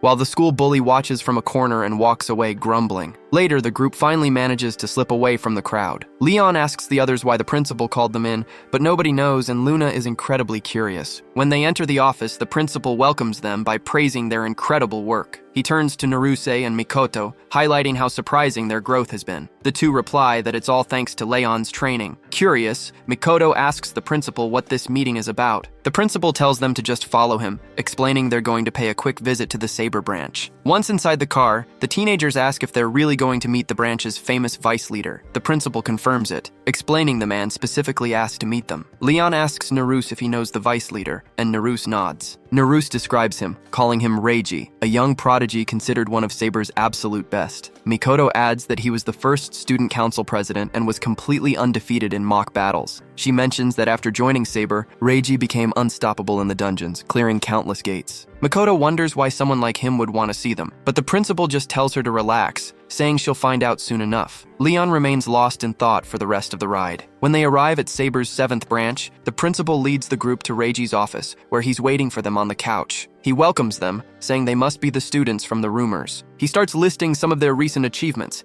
explaining that he felt like he just had to meet them in person after hearing about what they did. Reiji walks up to Leon and asks if he isn't happy about it. Looking at his attitude, both Leon and Luna instantly realize this guy is incredibly arrogant. Reiji reaches out to shake Leon's hand, saying it's good to meet him, but the moment Leon takes his hand, he's hit by a terrifying aura. Leon is left wondering what the hell that was while his friends call out to him. Reiji notices that Leon felt his aura and thinks to himself that the kid really is interesting. He tells Leon not to get so defensive, claiming he only released his energy to give him a little scare. Reiji admits his original plan was just to say hello and send them on their way, but he's changed his mind. Now, he wants to have a quick match with Leon first. Down in the training grounds, Reiji remarks that fighting without an audience is kind of boring, but it'll have to do. He adds that with no one else around, Leon can use more of his actual power. Leon just watches him silently, on high alert. Just before heading to the arena, Leon had asked why they were even fighting. Reiji simply replied that he's obsessed with combat, and since Leon has such exceptional talent, he wanted to see what the kid is made of. Then he asked if Leon was up for the challenge or not. Back in the present, Leon thinks about how impressive Reiji must be to stand out in a massive group like Saber. He looks back at the moment he felt that intense intimidation from his opponent. Watching from the sidelines, the principal comments that Reiji hasn't changed a bit, while Makoto notes that he seems really eager to fight. The principal figures Reiji is probably just testing Leon to see what he can bring to Saber's combat force. The blonde man adds that while he believes in Leon, this is going to be a tough fight. Makoto disagrees, saying that with Leon, anything is possible. Summoning a fireball, Reiji announces they'll start with a test of endurance and hurls the attack. Leon figures that since it's just basic fire magic, it'll be easy to block. But Reiji warns him it won't be that simple, and a massive explosion erupts right where Leon is standing. His friends watch in shock, wondering what's happening as Leon gets caught in the blast. Suddenly, Reiji senses something and barely dodges a counterattack. He's surprised to see Leon standing right in front of him, completely unscathed. Reiji realizes Leon used an ice barrier to block the explosion and create a smokescreen as a distraction. This only makes Reiji even more excited to have such a skilled opponent. Makoto is amazed by Leon's reaction time, but she wonders how a simple fireball could cause that much damage. The principal explains that Reiji launched a second attack immediately after the fireball, which triggered the explosion. Watching Reiji's movements, Naruse wonders just how massive the level gap is between the two of them. Reiji announces it's time for round 2, summoning tornadoes that tear up the ground as they rush toward Leon. Leon realizes these spells are even stronger than the ones used by the legendary mages from his past life. Moving fast, he leaps over the tornadoes. High in the air, Leon prepares to strike. A massive wave begins to form next to Reiji, who realizes how fast the attack is and quickly dodges the water strike. Leon expected this and immediately sets up his next move, calculating that his opponent won't be able to dodge while in midair. Leon fires a barrage of projectiles, but Reiji manages to dodge them all, using the debris as platforms. Leon is shocked. Reiji keeps rushing forward, jumping across the flying rocks and conjures a magic weapon to attack. Leon does the same, and their weapons clash, forcing both of them back. Leon lands on the ground, waiting for his opponent's next move. Reiji praises Leon's performance so far, but asks if he's hiding a trump card or using some kind of secret magic. Ready to go all out, Reiji tells Leon not to hold back, and Leon agrees to up the ante. A purple flame appears in Leon's hand as he promises to show his real power. With a smug smile, Reiji asks if it was really worth hiding his true strength. Leon fires back that he wasn't trying to hide it, he just thought he could win without it. Watching closely, Reiji realizes this must be the mysterious attribute mentioned in the report. Thrilled, he admits he's never seen anything like it. In the stands, the director wonders if this is Leon's actual power, but Makoto tells him to pay closer attention because things are about to get interesting. Back in the fight, Reiji braces himself and tells Leon to give it everything he's got. He charges in to attack, prompting Leon to activate his secret skill. The clash completely shatters Reiji's ability, leaving him in utter disbelief. Backing away, Reiji stares at his sword, shocked to see it was sliced clean in half even though it was reinforced with second-class metal. He looks at Leon, wondering if this is the true power of the scythes. Leon notices his opponent's reaction, impressed that even against a brand new technique, Reiji didn't lose his focus or his intensity. Reiji praises Leon again and asks if he has any more spells like that up his sleeve. Leon plays dumb, saying maybe he does, maybe he doesn't. Reiji lets out a sarcastic laugh, noting that Leon is definitely different from the other kids. Determined, Reiji announces it's time for the final round and summons another tornado, unleashing his full potential. Up in the stands, Makoto points out that he's using 2 elements at the same time, which is incredibly rare. Luna adds that mastering just one attribute is hard enough, so mastering 2 must be on a whole different level. Ready for the strike, Reiji dares Leon to try and block it. He chants the spell, infusing the tornadoes with flames that completely engulf Leon. Realizing the scale of the attack,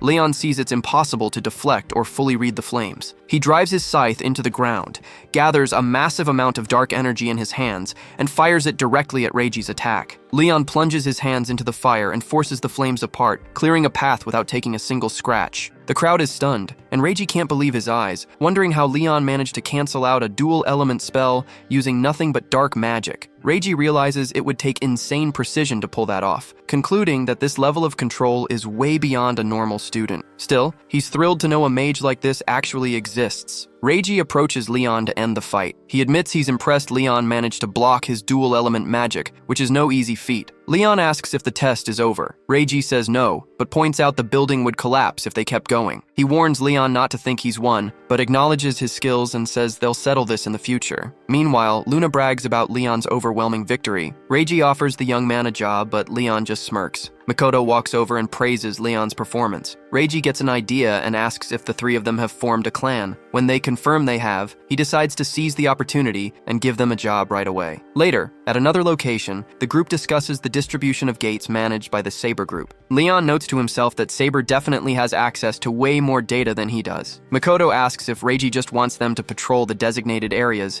but he quickly shakes his head. He points to a section on the board and asks if they notice anything unusual. The group says no, pointing out there are no gates there. Reiji explains that's exactly the point. Gates have appeared everywhere except for that specific region. A bit nervous, Naruse thinks it over and agrees. Leon gets straight to the point, asking if there's something special about that place, and Reiji confirms there is. He explains he already sent some of his men there, but they found absolutely nothing. Because of that, he asks if the group is interested in investigating the area themselves. They exchange glances for a moment before Makoto and Naruse nod in agreement. With their approval, Leon makes the final call and accepts the job. At sunset, Leon and his friends arrive at the location, ready to start their investigation. Makoto mentions that nothing seems out of the ordinary and suggests asking the locals if they've noticed anything unusual. They begin their search, questioning people about any strange occurrences, but come up empty-handed. Suddenly, Luna mutters something, catching Leon's attention. She explains that she felt a strange presence, which instantly gets him curious. She points toward an alleyway right ahead,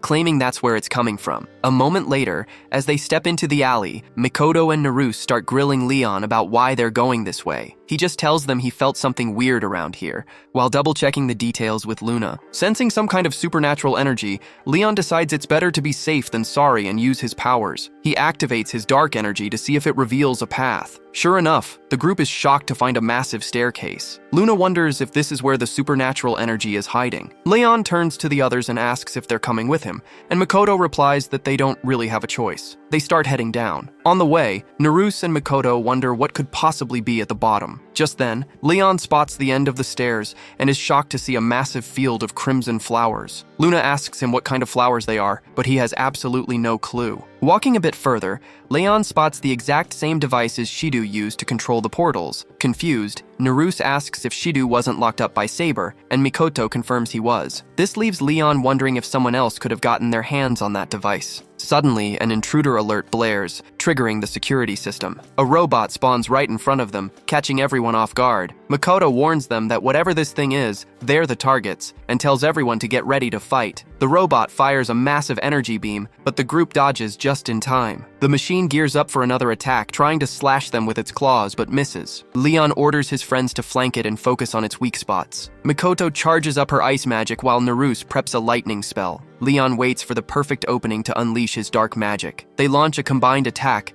hitting the robot from all sides, and its metallic body crashes to the ground. With the threat taken care of, Leon says he's ready to destroy the device. But before he can, a mysterious voice cuts him off, telling him not to ruin their garden. Shocked, Leon spins around, only to realize his surroundings have completely changed. Confused, he wonders what just happened, while Luna looks at him with worry. Then, the owner of the voice appears, saying they've finally met. Leon demands to know who this person is. Luna warns Leon that this person's energy feels like an otherworldly force. Leon can't believe his ears, and suddenly, memories of his past life start rushing back. With pure rage in his eyes, he finally recognizes the man standing before him. It's Shark. Shark says it's good to finally meet him. Leon asks how he knows his name, and the man explains he got a report from Leon's old master, Shido. Hearing this, Leon realizes Shido really is connected to Shark. Luna calls out his name in worry, but Leon quickly calms her down. He locks his eyes on Shark, the man who stole the most precious thing in the world from him. He had finally found his arch nemesis, the one who took the life of the child he considered family,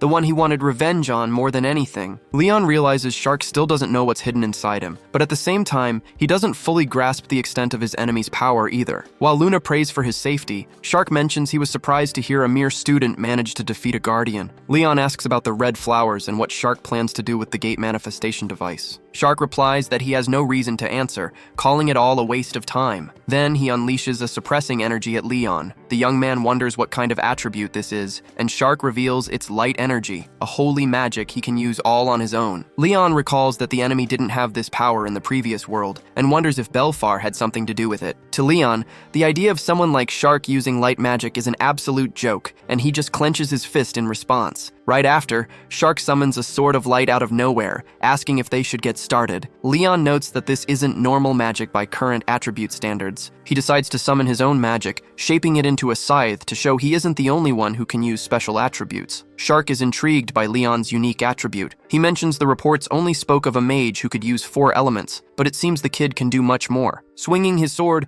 the villain remarks that things just got interesting, but Leon doesn't waste time replying and charges at full speed. Shark lunges with a thrust, but Leon's afterimage is already past him. Appearing right behind the enemy, Leon swings down for a vertical slash. Shark quickly backs away and praises his opponent's movements. Leon wonders what he's planning by putting so much distance between them, but Shark suddenly closes the gap at high speed, aiming his sword right at Leon's eye. The attack triggers a massive explosion of light. Leon dodges by just tilting his head, but a cut on his cheek begins to bleed. Shark praises the kid's reflexes. Leon realizes that taking a direct hit from that power would be fatal. The villain comments on how well Leon fights, adding that his strength would normally bring hope to anyone trying to save the world. He then confesses that he absolutely hates heroes, and that putting an end to people like him is what brings him the most joy. Leon is shocked by the statement. Furious, he drops his scythe and tells the enemy not to joke around. He then conjures flames in both hands, determined not to repeat his past mistakes. Shark wonders why he threw away his weapon, but decides he just needs to strike first. At that exact moment, Leon uses his dark energy attribute to manifest dozens of chains, skewering Shark's body at lightning speed. The villain is left in shock, unable to comprehend how this happened. Leon instantly appears right in front of him, scythe back in hand,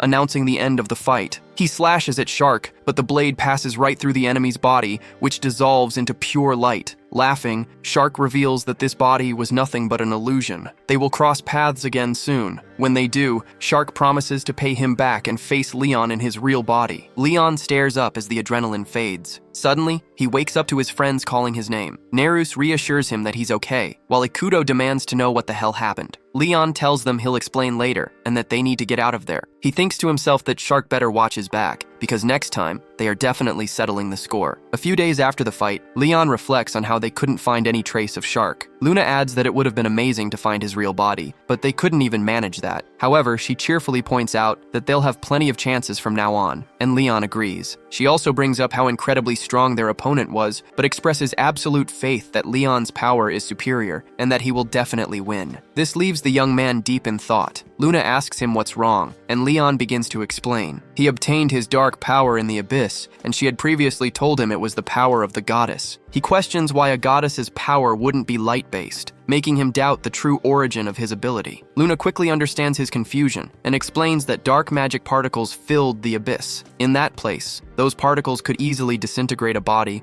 or make someone lose total control of themselves. Hearing this, Leon remembers feeling exactly that way back then. Luna explains that the magic he wields is simply the particles his body absorbed, which eventually blossomed. Since black particles can only be found in the abyss, Leon realizes that's why the goddess used them. Luna also mentions that she could only send simple messages to him at the time, making Leon realize that those unreadable characters he used to see were actually from her. She goes on to say that despite everything, he managed to turn that magic into his own strength. Since Leon was the one who survived the underworld filled with dark magic particles, he became the transcendent of the underworld. Luna reveals she was watching him the entire time, watching him lose the children he considered family and fight a million monsters all by himself. She acknowledges how much he suffered, but explains that until the goddess opened the gate, she couldn't do anything but watch. Declaring herself the goddess's angel, Luna tells Leon she wants him to save this world, but says her deepest wish is simply to see his own wish come true. Lost in thought, Leon says he understands, but reveals that for now, he is only borrowing this body and still has things to take care of. Thanking Luna, he promises he will defeat Shark no matter what. Smiling, she says, of course she'll help him. Just then, Leon's phone rings and both of them are shocked to see who is calling. At the reception, Leon calls out to Reiji, who points out that Leon seems to be in a good mood. As he sits down, Leon asks what's up, and Reiji says he just wanted to tell him something. When a curious Leon asks what it is, Reiji hesitates. After a moment, Reiji's phone rings. He tells Leon to give him a second, explaining that his subordinates are calling. He picks up and asks what's going on, and his team reveals that a blue-grade portal has just appeared. Annoyed, Reiji tells them they should be able to handle it themselves without his help. but his staff member explains that the portal appeared in a very specific location. When they arrive at the scene, Leon is shocked to see a portal right in the middle of the city. A man approaches them, and Reiji starts to ask for a status report, but suddenly clutches his chest in pain. The director bends down to inspect the ground and notices something strange, with Reiji realizing it must be the effect of that flower. Leon asks, "What the hell is going on?" And Reiji explains that this was exactly what he wanted to talk to him about earlier. Reiji pulls out a vial, and Leon asks if that's the sample they recovered from the underground facility. Reiji confirms it is, explaining that Saber just finished analyzing it and discovered the flower can actually drain mana from mages. Makoto is shocked to hear this,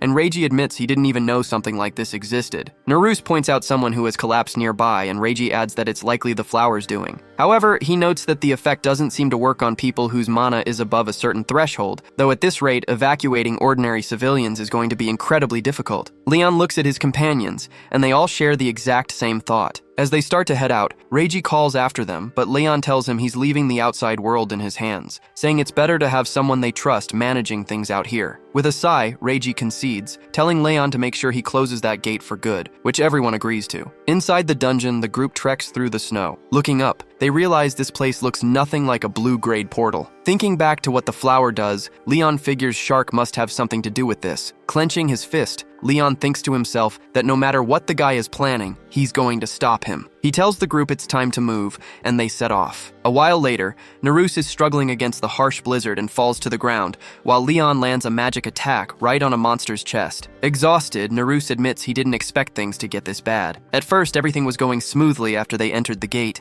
with the group easily pushing forward and clearing out enemies, until they ran into the boss. Analyzing their opponent, Naruse realized it seemed like a standard blue-grade boss. Its attacks were powerful, but it moved slowly. Because of that, Leon decided to throw it off balance to take it down. Right then, the boss lunged forward, slamming its fist into the ground with massive force. Leon fires a fire arrow straight into the monster's nose, quickly following up with another to its leg, throwing it off balance. Naruse charges in with an electric bow in hand, while Makoto flanks the enemy from the other side. Descending from above, Leon declares it's time to finish this, and lands a direct hit right on the monster's head. But suddenly the creature's chest glows, releasing a blinding light that blows them all back, forcing Leon to anchor himself with his weapon. Makoto runs over to Leon and asks if he's okay, but then Leon notices something. Flowers have spread all over the area, and the monster seems to be absorbing energy from them. Seeing this, Naruse wonders what the boss is trying to do, just as the creature clasps its hands together and fires tracing beams of light. One of the beams strikes the group, knocking them off their feet. On the ground, Naruse realizes a frost giant shouldn't be able to use attacks like that,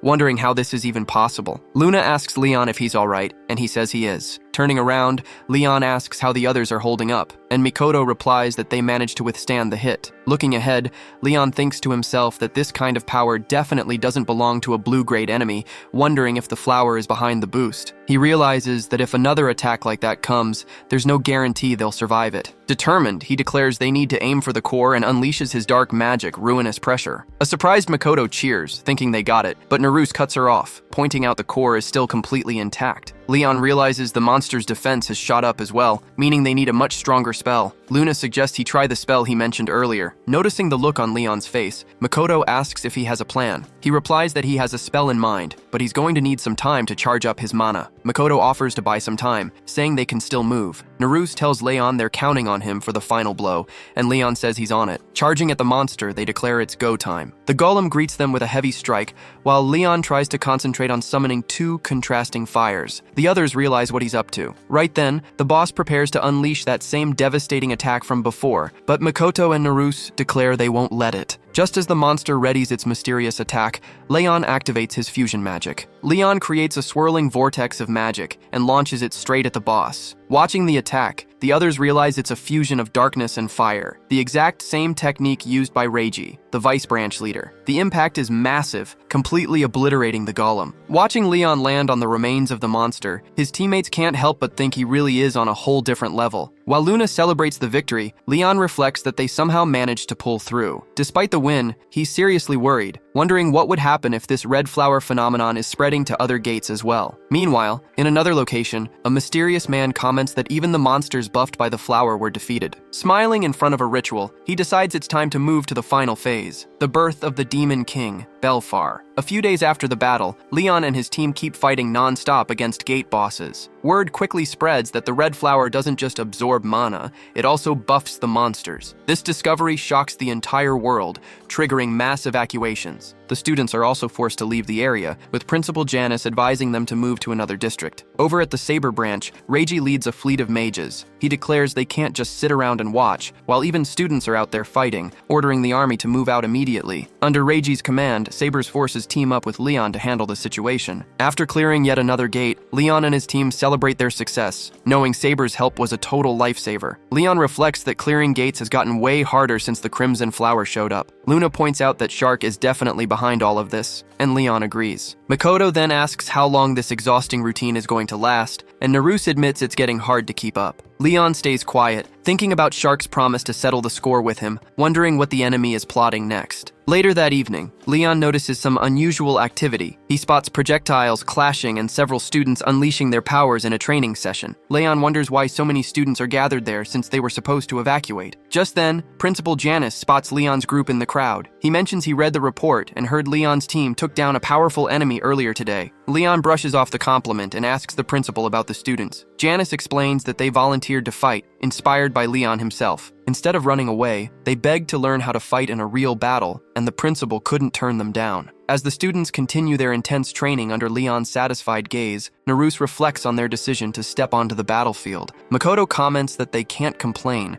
since more hands on deck will help them out. She then points out that the real reason everyone is so motivated is Leon. She highlights how he used to be the lowest ranked student in the academy and is now absolutely shining, which serves as an inspiration to everyone, admitting he even inspired her. Suddenly, Naruse notices something odd, and everyone turns their attention to the training field. They are shocked to see Makabe training intensely alongside the other students. Luna and Leon are the most surprised of all. On the field, a classmate tells Makabe not to overdo it, but he tells him to shut up. Makabe declares that this isn't enough and that he refuses to lose to Leon like this. He then tells his friend to hurry up so they can move on to the next exercise. Naruse points out that Makabe is just another person Leon has influenced, which makes Leon feel pretty proud. Thinking back to the past owner of his body, Leon thinks that if Kuroba had awakened, he'd also be proud of everything Leon has achieved in this world. Suddenly, a strange purple energy floods the entire training ground, catching Leon completely off guard. Naruse asks what that energy is, while the students and even the headmaster look on, totally confused and terrified. Luna points something out to Leon, shocking him. Crimson flowers are blooming rapidly, completely taking over the training ground. Then, several portals open up and tons of monsters start pouring out. Leon immediately realizes this could only be the work of one person. Up on a building, a man watches the chaos unfold. It's Shark, who mutters that it's finally harvest time. Down below, the students scream in terror as monsters flood out of the portals. Just then, one of the boys grabs his neck, writhes in pain, and collapses. His friend asks what's wrong, and the fallen boy gasps that the red flowers are draining his mana. To make matters worse, a pack of vicious wolves closes in, leaving the boy in pure despair. Leon and his group show up just in time, easily taking down the wolves. Leon lands, asks the students if they're okay, and tells them to leave the rest to his group. Mikoto points out that this whole situation is bizarre. Naruse agrees, but says they still can't give up. Meanwhile, Leon examines the red flowers and the sudden outbreak of portals. Luna calls out to him, warning him that she's detected a signature nearby. It's Shark's presence. Gritting his teeth, Leon thinks to himself that it really is him. He remembers what Shidu said earlier about the students being food, and wonders if the mana being absorbed by the flowers is powering something. Noticing Leon is deep in thought, Naruse asks what's wrong. Leon explains that he senses the presence of the man they fought in the underground facility, and that he's likely the one behind all of this. Naruse asks if he means the guy Leon fought before, and Mikoto gets worried, realizing someone that dangerous is targeting the academy. Leon is certain this is all part of Shark's plan. Hearing this, Naruse and Mikoto tell him to leave this area to them and go on ahead. Leon tries to argue, but they just smile and say he wouldn't listen to them anyway. They ask if fighting threats around the world wasn't his goal in the first place, and then charge into battle, leaving him behind. Unleashing their magic, the two of them start tearing through the wolves. A snake tries to catch Naruse off guard, but Leon, who is still there, uses his shadow magic to blast it. He comments that they're pushing themselves too hard, and Luna warns that there are still too many enemies. Suddenly, the headmaster appears and tells them not to worry. Using an advanced earth magic spell called Crushing Pressure,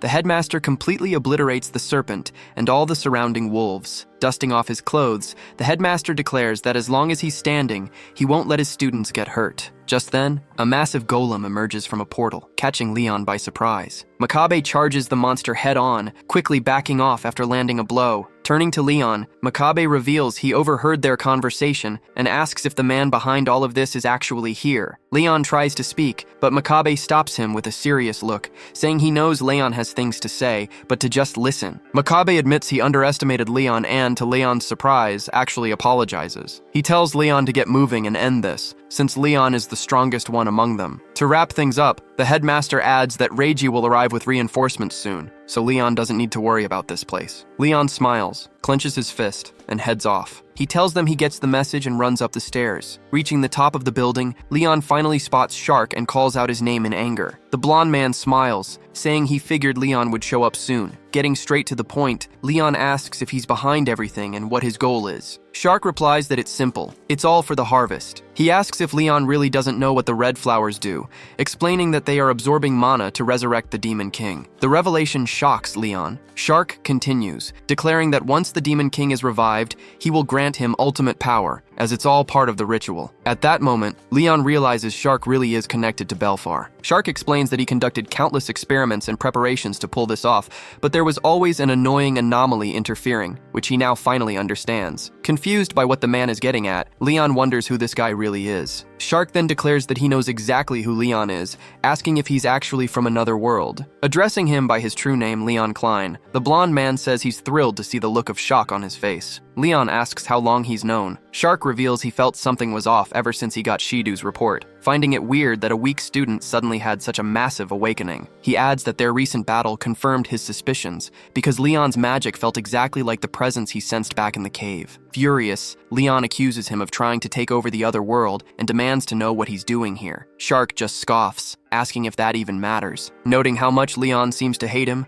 Shark says they should get this started, asking if Leon wants him to send the other students to hell first. Silent and grim, Leon draws his scythe and says he's ready. Shark declares that this time, he's going to show Leon what hell really looks like. He laughs, calling Leon feisty, but warns him not to get frustrated when he realizes he can't win. Leon leaps into the air and strikes down right on Shark's magic circle. Shark admits the pressure is impressive, but says he's seen this trick before and guarantees it won't work on him. He then fires a golden beam, which Leon struggles to block. Shark asks him how that felt, boasting that this power is on a completely different level compared to when he was using a clone. Shark fires another beam, explaining that this is his light attribute magic. The blast sends Leon flying, forcing him to drop his weapons and cough up blood. Luna asks if he's okay, while Leon wonders what's up with that magic circle. Overhearing him, Shark explains it's an absolute barrier, a perfect defense that blocks all magic, and tells Leon to die a miserable death. Leon raises his hand, refusing to let that happen, and shoots chains at him, but the chains are instantly blocked by the barrier, shocking Leon. Shark tells him his efforts are useless and fires another photon. Leon tries to defend himself with his mirror of rejection, but the spell pierces right through,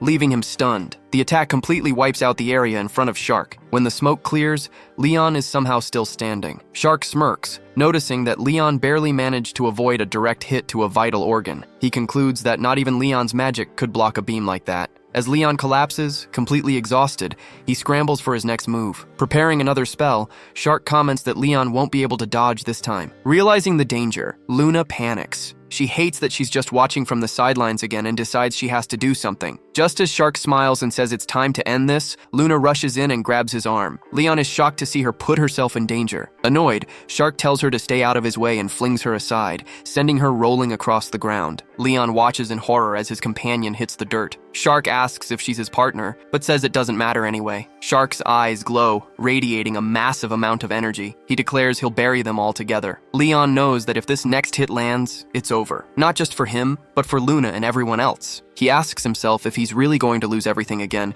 even in this world, and resolves not to give up. Dragging himself up, Leon realizes he has one last option, even if it's incredibly risky. Seeing his resolve, Shark asks if he's really going to die protecting that kid, mocking him for being so predictable. He declares it's the end for Leon and fires another laser. But Leon stands his ground and takes the blast head on. Shark smiles, thinking he's won, but his face quickly falls when he sees Leon still standing. Sensing the energy, Shark is baffled to see Leon channeling light attribute magic, wondering how that's even possible. Luna notices something even more shocking. She realizes Leon has fused his dark power with the light attribute, leaving her completely stunned. She remembers all the times Leon used his dark magic to absorb mana from his opponents, but absorbing this much energy is on a whole different level. She wonders just how much insane precision it takes to pull off a stunt like that. Emerging from the smoke, Leon tells Shark that his gamble paid off and warns him to get ready. Shark tells him not to get cocky, confident that his barrier is still up and impossible to penetrate. But out of nowhere, the barrier is sliced clean in half with a single strike. In a complete panic, Shark wonders how Leon managed to do that. Leon explains that since they both use the light attribute, Shark's barrier is completely useless against him. As the man struggles to get back into position, Leon warns him to get ready, because it's time to pay his debt. Shark bursts out laughing, mocking Leon by saying that, as expected of a hero, he managed to save the day again and exceed expectations. However, pointing to the sea of flowers next to them, Shark claims that Leon still can't defeat him in his current state. Seeing this, Leon realizes the buffing effect the flowers give to monsters also applies to Shark. The man boasts that this is the true power of a Belfar king. Leon deduces that Shark is using the power of Belfar Sama, which Shark proudly confirms. He reveals he was recognized by the king and princess of his old world, and because of that, he had to eliminate them. Hearing this, Leon remembers the people of his old world and mourns their deaths. Shark goes on, mentioning how those two believed in Leon so much that they claimed he was still alive even after his supposed death. Because of their faith, Shark became a suspect and was forced to spill their blood. Right after that, Belfar's voice spoke in Shark's mind, promising him eternal life if he helped with his resurrection. With that promise, the traitor concluded that this was the very reason he came to this world so rich in magical energy. Hearing the whole story, sparks begin to crackle around Leon. Clenching his fist, he demands to know how someone could commit such horrible atrocities. Shark just lets out a mocking laugh, asking if the reason isn't already obvious. He reveals his main driver was his deep, burning hatred for Leon. Fuming with rage, Shark rants about how everyone always praised Leon, how he won all the glory and even the king's trust, acting like he was the god of that world. Leon's very existence completely overshadowed Shark, feeding his resentment. Because of that, he planned to eliminate everyone he hated so he could live forever, asking what else could possibly satisfy him. Furious, Leon fires back that Shark has no right to drag innocent people into a fight born from his own ego. He says he's seen many people truly fight for the sake of their companions, and that Shark's cowardly ambition is weak compared to the devotion of the people in this world. Gearing up for battle, Leon declares he won't let the traitor take anything else from him, determined to wipe this scum out right here and now. Shark laughs like a maniac once again. The death match begins as both level their attacks. When Luna tries to step in, Leon tells her to leave everything to him, promising he will win no matter what. Shark conjures a massive fireball, announcing the start of his dynasty before launching the attack. Leon declares he won't let his rival's plans succeed and tries to swallow the incoming attack with his dark magic, triggering a massive clash that shakes the entire area. To counter it, Shark casts another skill, believing he has dispelled Leon's darkness. However, a bright purple glow erupts from the center of the fire, and a precise blast pierces right through the flames, catching Shark completely off guard. Watching the scene, Luna notices that Leon is controlling his magic at a steady rhythm, but shifting the intensity with every strike, recalling his previous fights. This time, though, the attack rushing towards Shark feels completely different. Leon announces it's the end of the line for his enemy. The attack tears through the wind and hits Shark dead on, shredding his body. Even in his final moments, the traitor refuses to accept defeat. A blinding flash consumes the area, and when the dust settles, only Leon and Luna are left standing. Back at the training ground, people look up at the sky as they notice the flowers are starting to dissolve. Spotting a purple glow on the horizon, everyone realizes Leon succeeded. Back at the battlefield, the young man reverts to his original form. Luna happily called out to him. Leon muttered that it had been a long journey. He reflected on how he'd chased Shark for so long, even though he knew the precious things he lost would never come back. He had waited so long to avenge his comrades, and he realized that maybe he'd been trapped in the past this entire time. Still, tears streamed down his face as he realized that, finally, justice had been served. Deeply moved, Luna cried by his side as the two of them watched the sunset. 2 days later, they were standing in front of a beautiful ocean. Luna remarked on how lovely the place was, and Leon agreed. He remembered that back when his original world finally found peace, he and his old comrades had promised to see the ocean together. In the end, he hadn't even been able to mourn them before leaving. Luna tried to comfort him, but Leon said he was fine. If he stayed depressed for too long, those kids would just laugh at him. Looking out at the sea, he thought to himself that he only made it this far thanks to Kuroba Ren. Although the man still hadn't regained consciousness,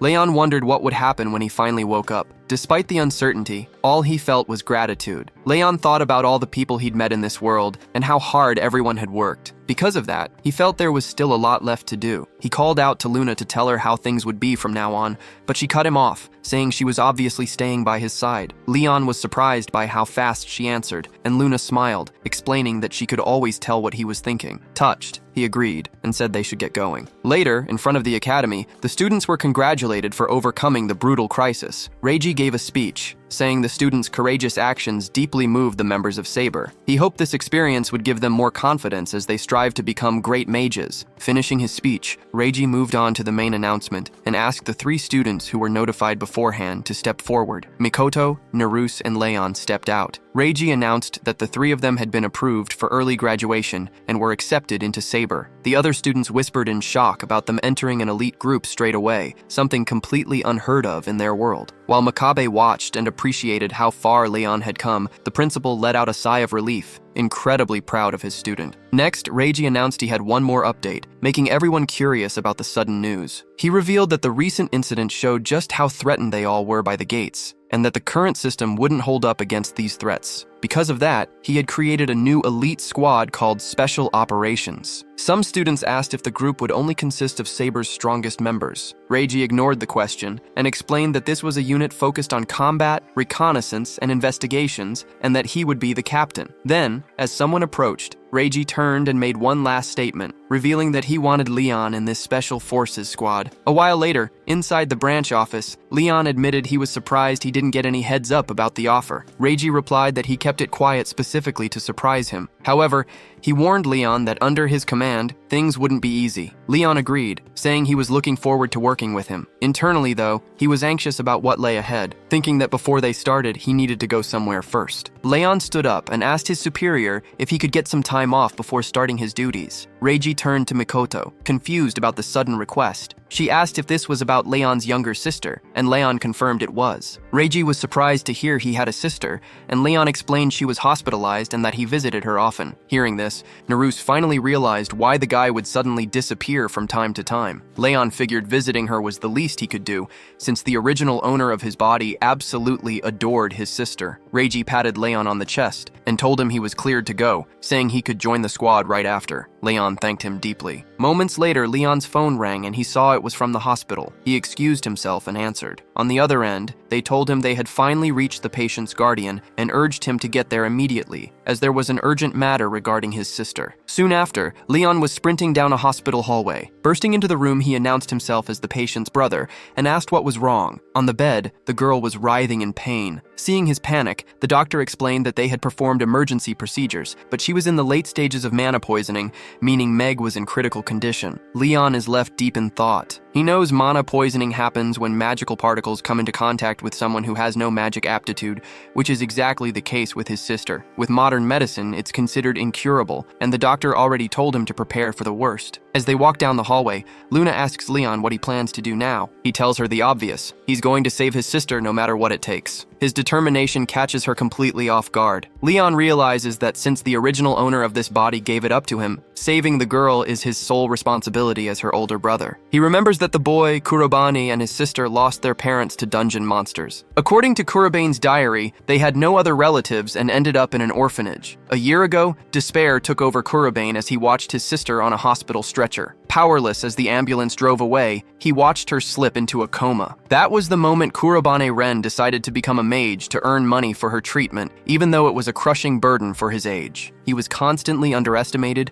bullied, and beaten down, feeling every single day like his very existence was rejected. Under the constant suffering, Kurobane's mind began to shatter. It all culminated the day he was blasted away by magic and fell into a massive fountain. Reaching his absolute limit, Kurobane felt useless and incompetent. Yet he still begged anyone, God or whoever was listening, to save his sister, since he couldn't protect his only family. Right then, a light appeared, opening the massive gate for Leon. Just by reading the diary, Leon can feel all of the boy's frustration. Since he was able to get revenge on Shark thanks to Kurobane, it's now his turn to grant the boy's final wish. Leon goes to find Reiji. Reiji is surprised to see him and asks if he shouldn't be with his sister, but Leon tells him he has a favor to ask. He wants to know the location of a dungeon containing highly toxic monsters unique to that specific area. Reiji processes this and mentions gates in abandoned areas outside the barriers. Leon explains that the monsters in those areas must hold the key to curing his sister. Reiji says he understands the situation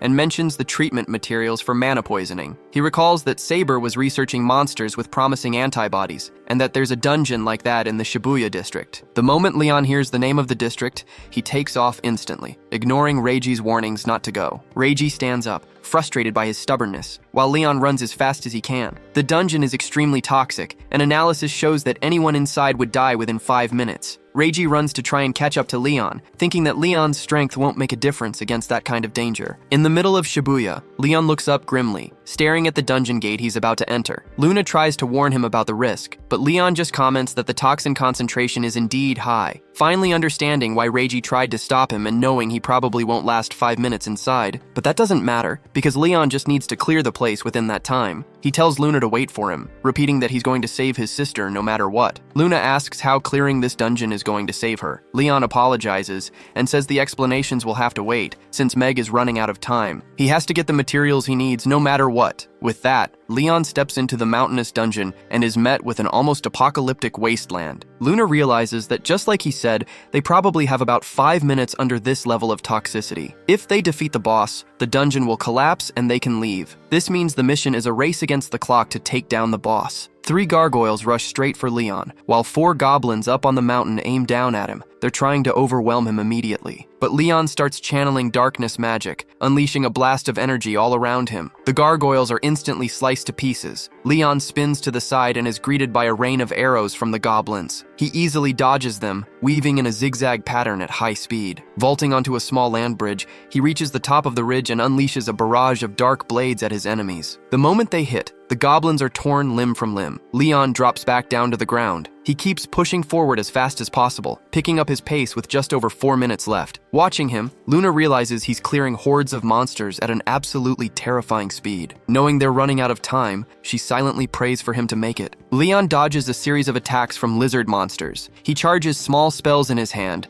and unleashes a massive explosion, never stopping his forward momentum. Meanwhile, a worried Reiji runs toward the portal alongside the workers. With 3.5 minutes left, a pack of snakes lunges at Leon. He channels energy into his fists and blasts them away. Back at the hotel, Meg's vitals are dropping. Leon easily tears through a few more monsters, using his scythe to propel himself forward even faster. With only 1 minute left, a giant earthworm bursts out right in front of him. Leon just stares it down, stealing his resolve as he prepares a spinning slash. Outside the Shibuya portal, Reiji calls for the medical team and orders them to get ready to move in immediately. But when he looks over, the portal vanishes, and a figure is standing there. Leon walks toward them calmly. Reiji asks if he's okay and says they're taking him in for treatment right away, but Leon pushes his hand aside, refusing. He still has one more place to go. Leon channels wine magic through his feet and leaps high into the air as Reiji yells for him to wait. Clutching the crystal to his chest, Leon knows he has to hurry and get the stone to Kurobane Meg. Reiji calls him an idiot for acting so reckless, but he can't help but wonder how Leon cleared a dungeon in just 5 minutes, admitting the guy is incredible. At the hospital, the doctor demands to know where Ren was and what happened to him. Just then, Leon appears at the door. The doctor asks what he's holding as Leon places the crystal onto his sister's chest. Suddenly, streams of pink energy flow out of Meg and begin absorbing into the magic stone. The bright light forces the doctors to shield their eyes. Meg's hand, previously completely still, twitches slightly, making the doctor gasp that it's a miracle. Meg opens her eyes, looks over, and wonders if that's really her big brother. The nurse announces that her symptoms are completely gone, and she's safe. They made it in time, and Kurobane Ren's wish actually came true. Meg calls out to her brother, realizing he was the one who saved her. She explains that she felt like she was sinking into absolute darkness and thought it was over, but at the very last second, she remembered him reaching out. She felt someone telling her not to give up, so she grabbed his hand. She thanks him, crying tears of joy just to be alive. Up on the hospital rooftop, Leon smiles. thinking that everything turned out right. He realizes he still has things left to do in this world, and if his strength can help someone, he'll keep fighting until the end. Luna chimes in, saying how incredible it is that he actually managed to save his sister. Leon stares at the magic stone, glad his past life experience came in handy. Mana poisoning was a completely unknown disease here, but he recognized the miasma immediately. In his previous life, this same corrupted mana had caused endless suffering. At first, people back then also thought it was an incurable mystery, but he eventually figured out a solution. Fighting the exact same parasite in his past life, Leon discovered that highly toxic monsters store their power inside a stone that absorbs the miasma. He figured if the same rules applied here, the stone could draw the poison right out. Sure enough, the stone glowed just like it did in his past life, giving him the exact result he hoped for. Leon reflects on how Kurobane Ren had been carrying so much regret all this time, which was obvious from his diary. The desperate urge to protect someone precious is a feeling Leon knows all too well. He wonders if this saves Ren's soul just a little bit. Normally, he'd just tell Meg that he isn't actually Kurobane Ren. Luna steps closer and calls out to him. Leon replies that he knows she's awake and promised to tell her the whole truth when the time is right. Suddenly, Reiji's voice echoes, asking if he was up here. Leon whips around. Reiji lunges forward, grabs him by the collar, and snaps that he shouldn't have just vanished and ignored everyone, asking if he has any idea how hard it was to find him. Leon apologizes, and Reiji sighs, saying that at least everything turned out fine in the end. The professor notes that it looks like he really did save his sister, which Leon confirms. Reiji smiles, saying there's nothing better than being able to protect the people you love. Leon looks at him in surprise. Reiji goes on to say that the doctor told him about the stone Leon brought in, which apparently has the power to cure mana poisoning. He says if that's true, Leon did an unbelievable job. A few days later, the stone Leon brought back is put to use treating other patients suffering from mana poisoning. The disease, once thought to be a death sentence, is officially declared curable, sending a wave of hope across the globe. Back in his office, Reiji is marveling at how amazing this is when he suddenly hears a noise. He turns toward the door and glances out into the hallway. Curious, Reiji peeks out, but a hand suddenly shoots straight for his throat. He dodges the attack by a hair, reacting just fast enough to block the follow-up strike with his hand. The attacker is a bearded man who chuckles and says Reiji hasn't slacked off on his training. Reiji replies that's only because of the brutal training he got from him, addressing him as Chief Shirogane Juro, the head of Saber's 17th branch district. Reiji mentions he didn't know the chief was back in Japan, and the old man replies he just landed. He says he heard a student solve the mana poisoning crisis that had been plaguing Saber for years. Juro asks if the kid was Leon, the one working with the special unit, and Reiji confirms it. Reiji adds that he believes the boy has the exact kind of talent they need to fight the forces of the Demon King, Belfast. Juro nods, asking if Leon knows about Belfast yet. Reiji says no, explaining he plans to tell him about humanity's sworn enemy very soon. Juro mentions he came to see what this young mage could do, and Reiji lets him know that the special unit will officially form next week. Looking out the window, Reiji notes that things are about to get a lot busier. A while later, as they're getting ready, Luna points out that their actual work with Saber is finally about to begin, and Leon agrees. Buttoning his shirt, he says it's about time. Out in the hallway, they run into Reiji, who says he's been looking for them. Leon greets him, and Reiji comments that he's looking sharp. Leon then asks if today is the day they meet the rest of the special unit. Reiji says yes, but complains that the final 2 members are running late. Leon recalls hearing there were 2 other members joining the unit, making Luna wonder if it's who she thinks it is. Just then, the door bursts open, startling Leon. Reiji turns around, annoyed. A young guy rushes in, apologizing for being late, and introduces himself as Katsuragi Haruto, formerly of the support unit. Right behind him, a girl complains that she can't get in if he keeps blocking the doorway. Stepping inside, she politely greets everyone, introducing herself as Katsuragi Aoi. She apologizes for their tardiness, explaining her brother completely messed up the meeting time, while Haruto begs her to keep that quiet. Turning to Reiji, Leon asks if these 2 are the other members, and Reiji confirms they are indeed part of the special unit. With stars in his eyes, Haruto says it's an absolute honor to work under Reiji, and asks if they should start by shining his shoes. Grimacing, Reiji tells him to start by lowering his voice. Luna whispers that these siblings certainly have big personalities, and Leon thinks to himself that the guy is definitely a hothead. When he looks at the sister, he notices she's staring right at him. Aoi steps up and asks if he's the famous Leon everyone's talking about, mentioning she heard about his dungeon exploits as a student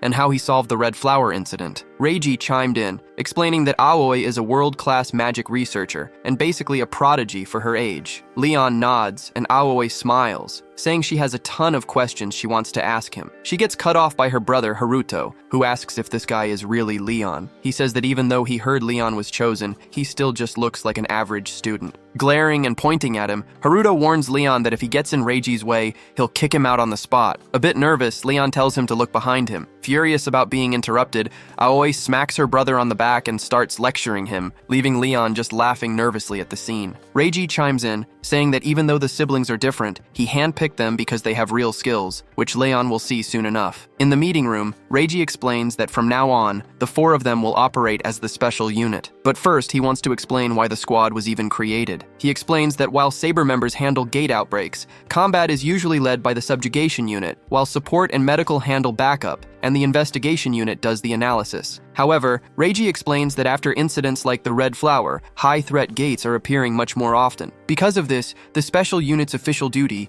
is to quickly clear these high-difficulty gates. But then, he reveals their actual goal: to eradicate the source of the gates itself. Haruto asks what he means by that. Reiji explains that this is highly classified information restricted to Saber's top brass, but he decides to let them in on the secret. He reveals that the gates are being caused by a being known as the Demon King, Belfar. Hearing that name, Luna gasps, and Leon wonders why it had to be him of all people, leaving both of them completely shocked. Reiji goes on to say that despite knowing Belfar is involved, they don't have much information on him, and that is exactly why the special unit exists. Their mission is to find out who he is, and ultimately, destroy him. Just as Leon is about to ask a question, alarms start blaring through the base. The siren gets everyone on their feet, announcing that a new gate has been detected, and its threat level is classified as black. Haruto says this has to be a joke, and Aoi adds that this is the highest danger level confirmed recently. Turning to Reiji, Haruto says the situation is terrible, and they need to seal the gate immediately. Leon is still curious about their previous conversation,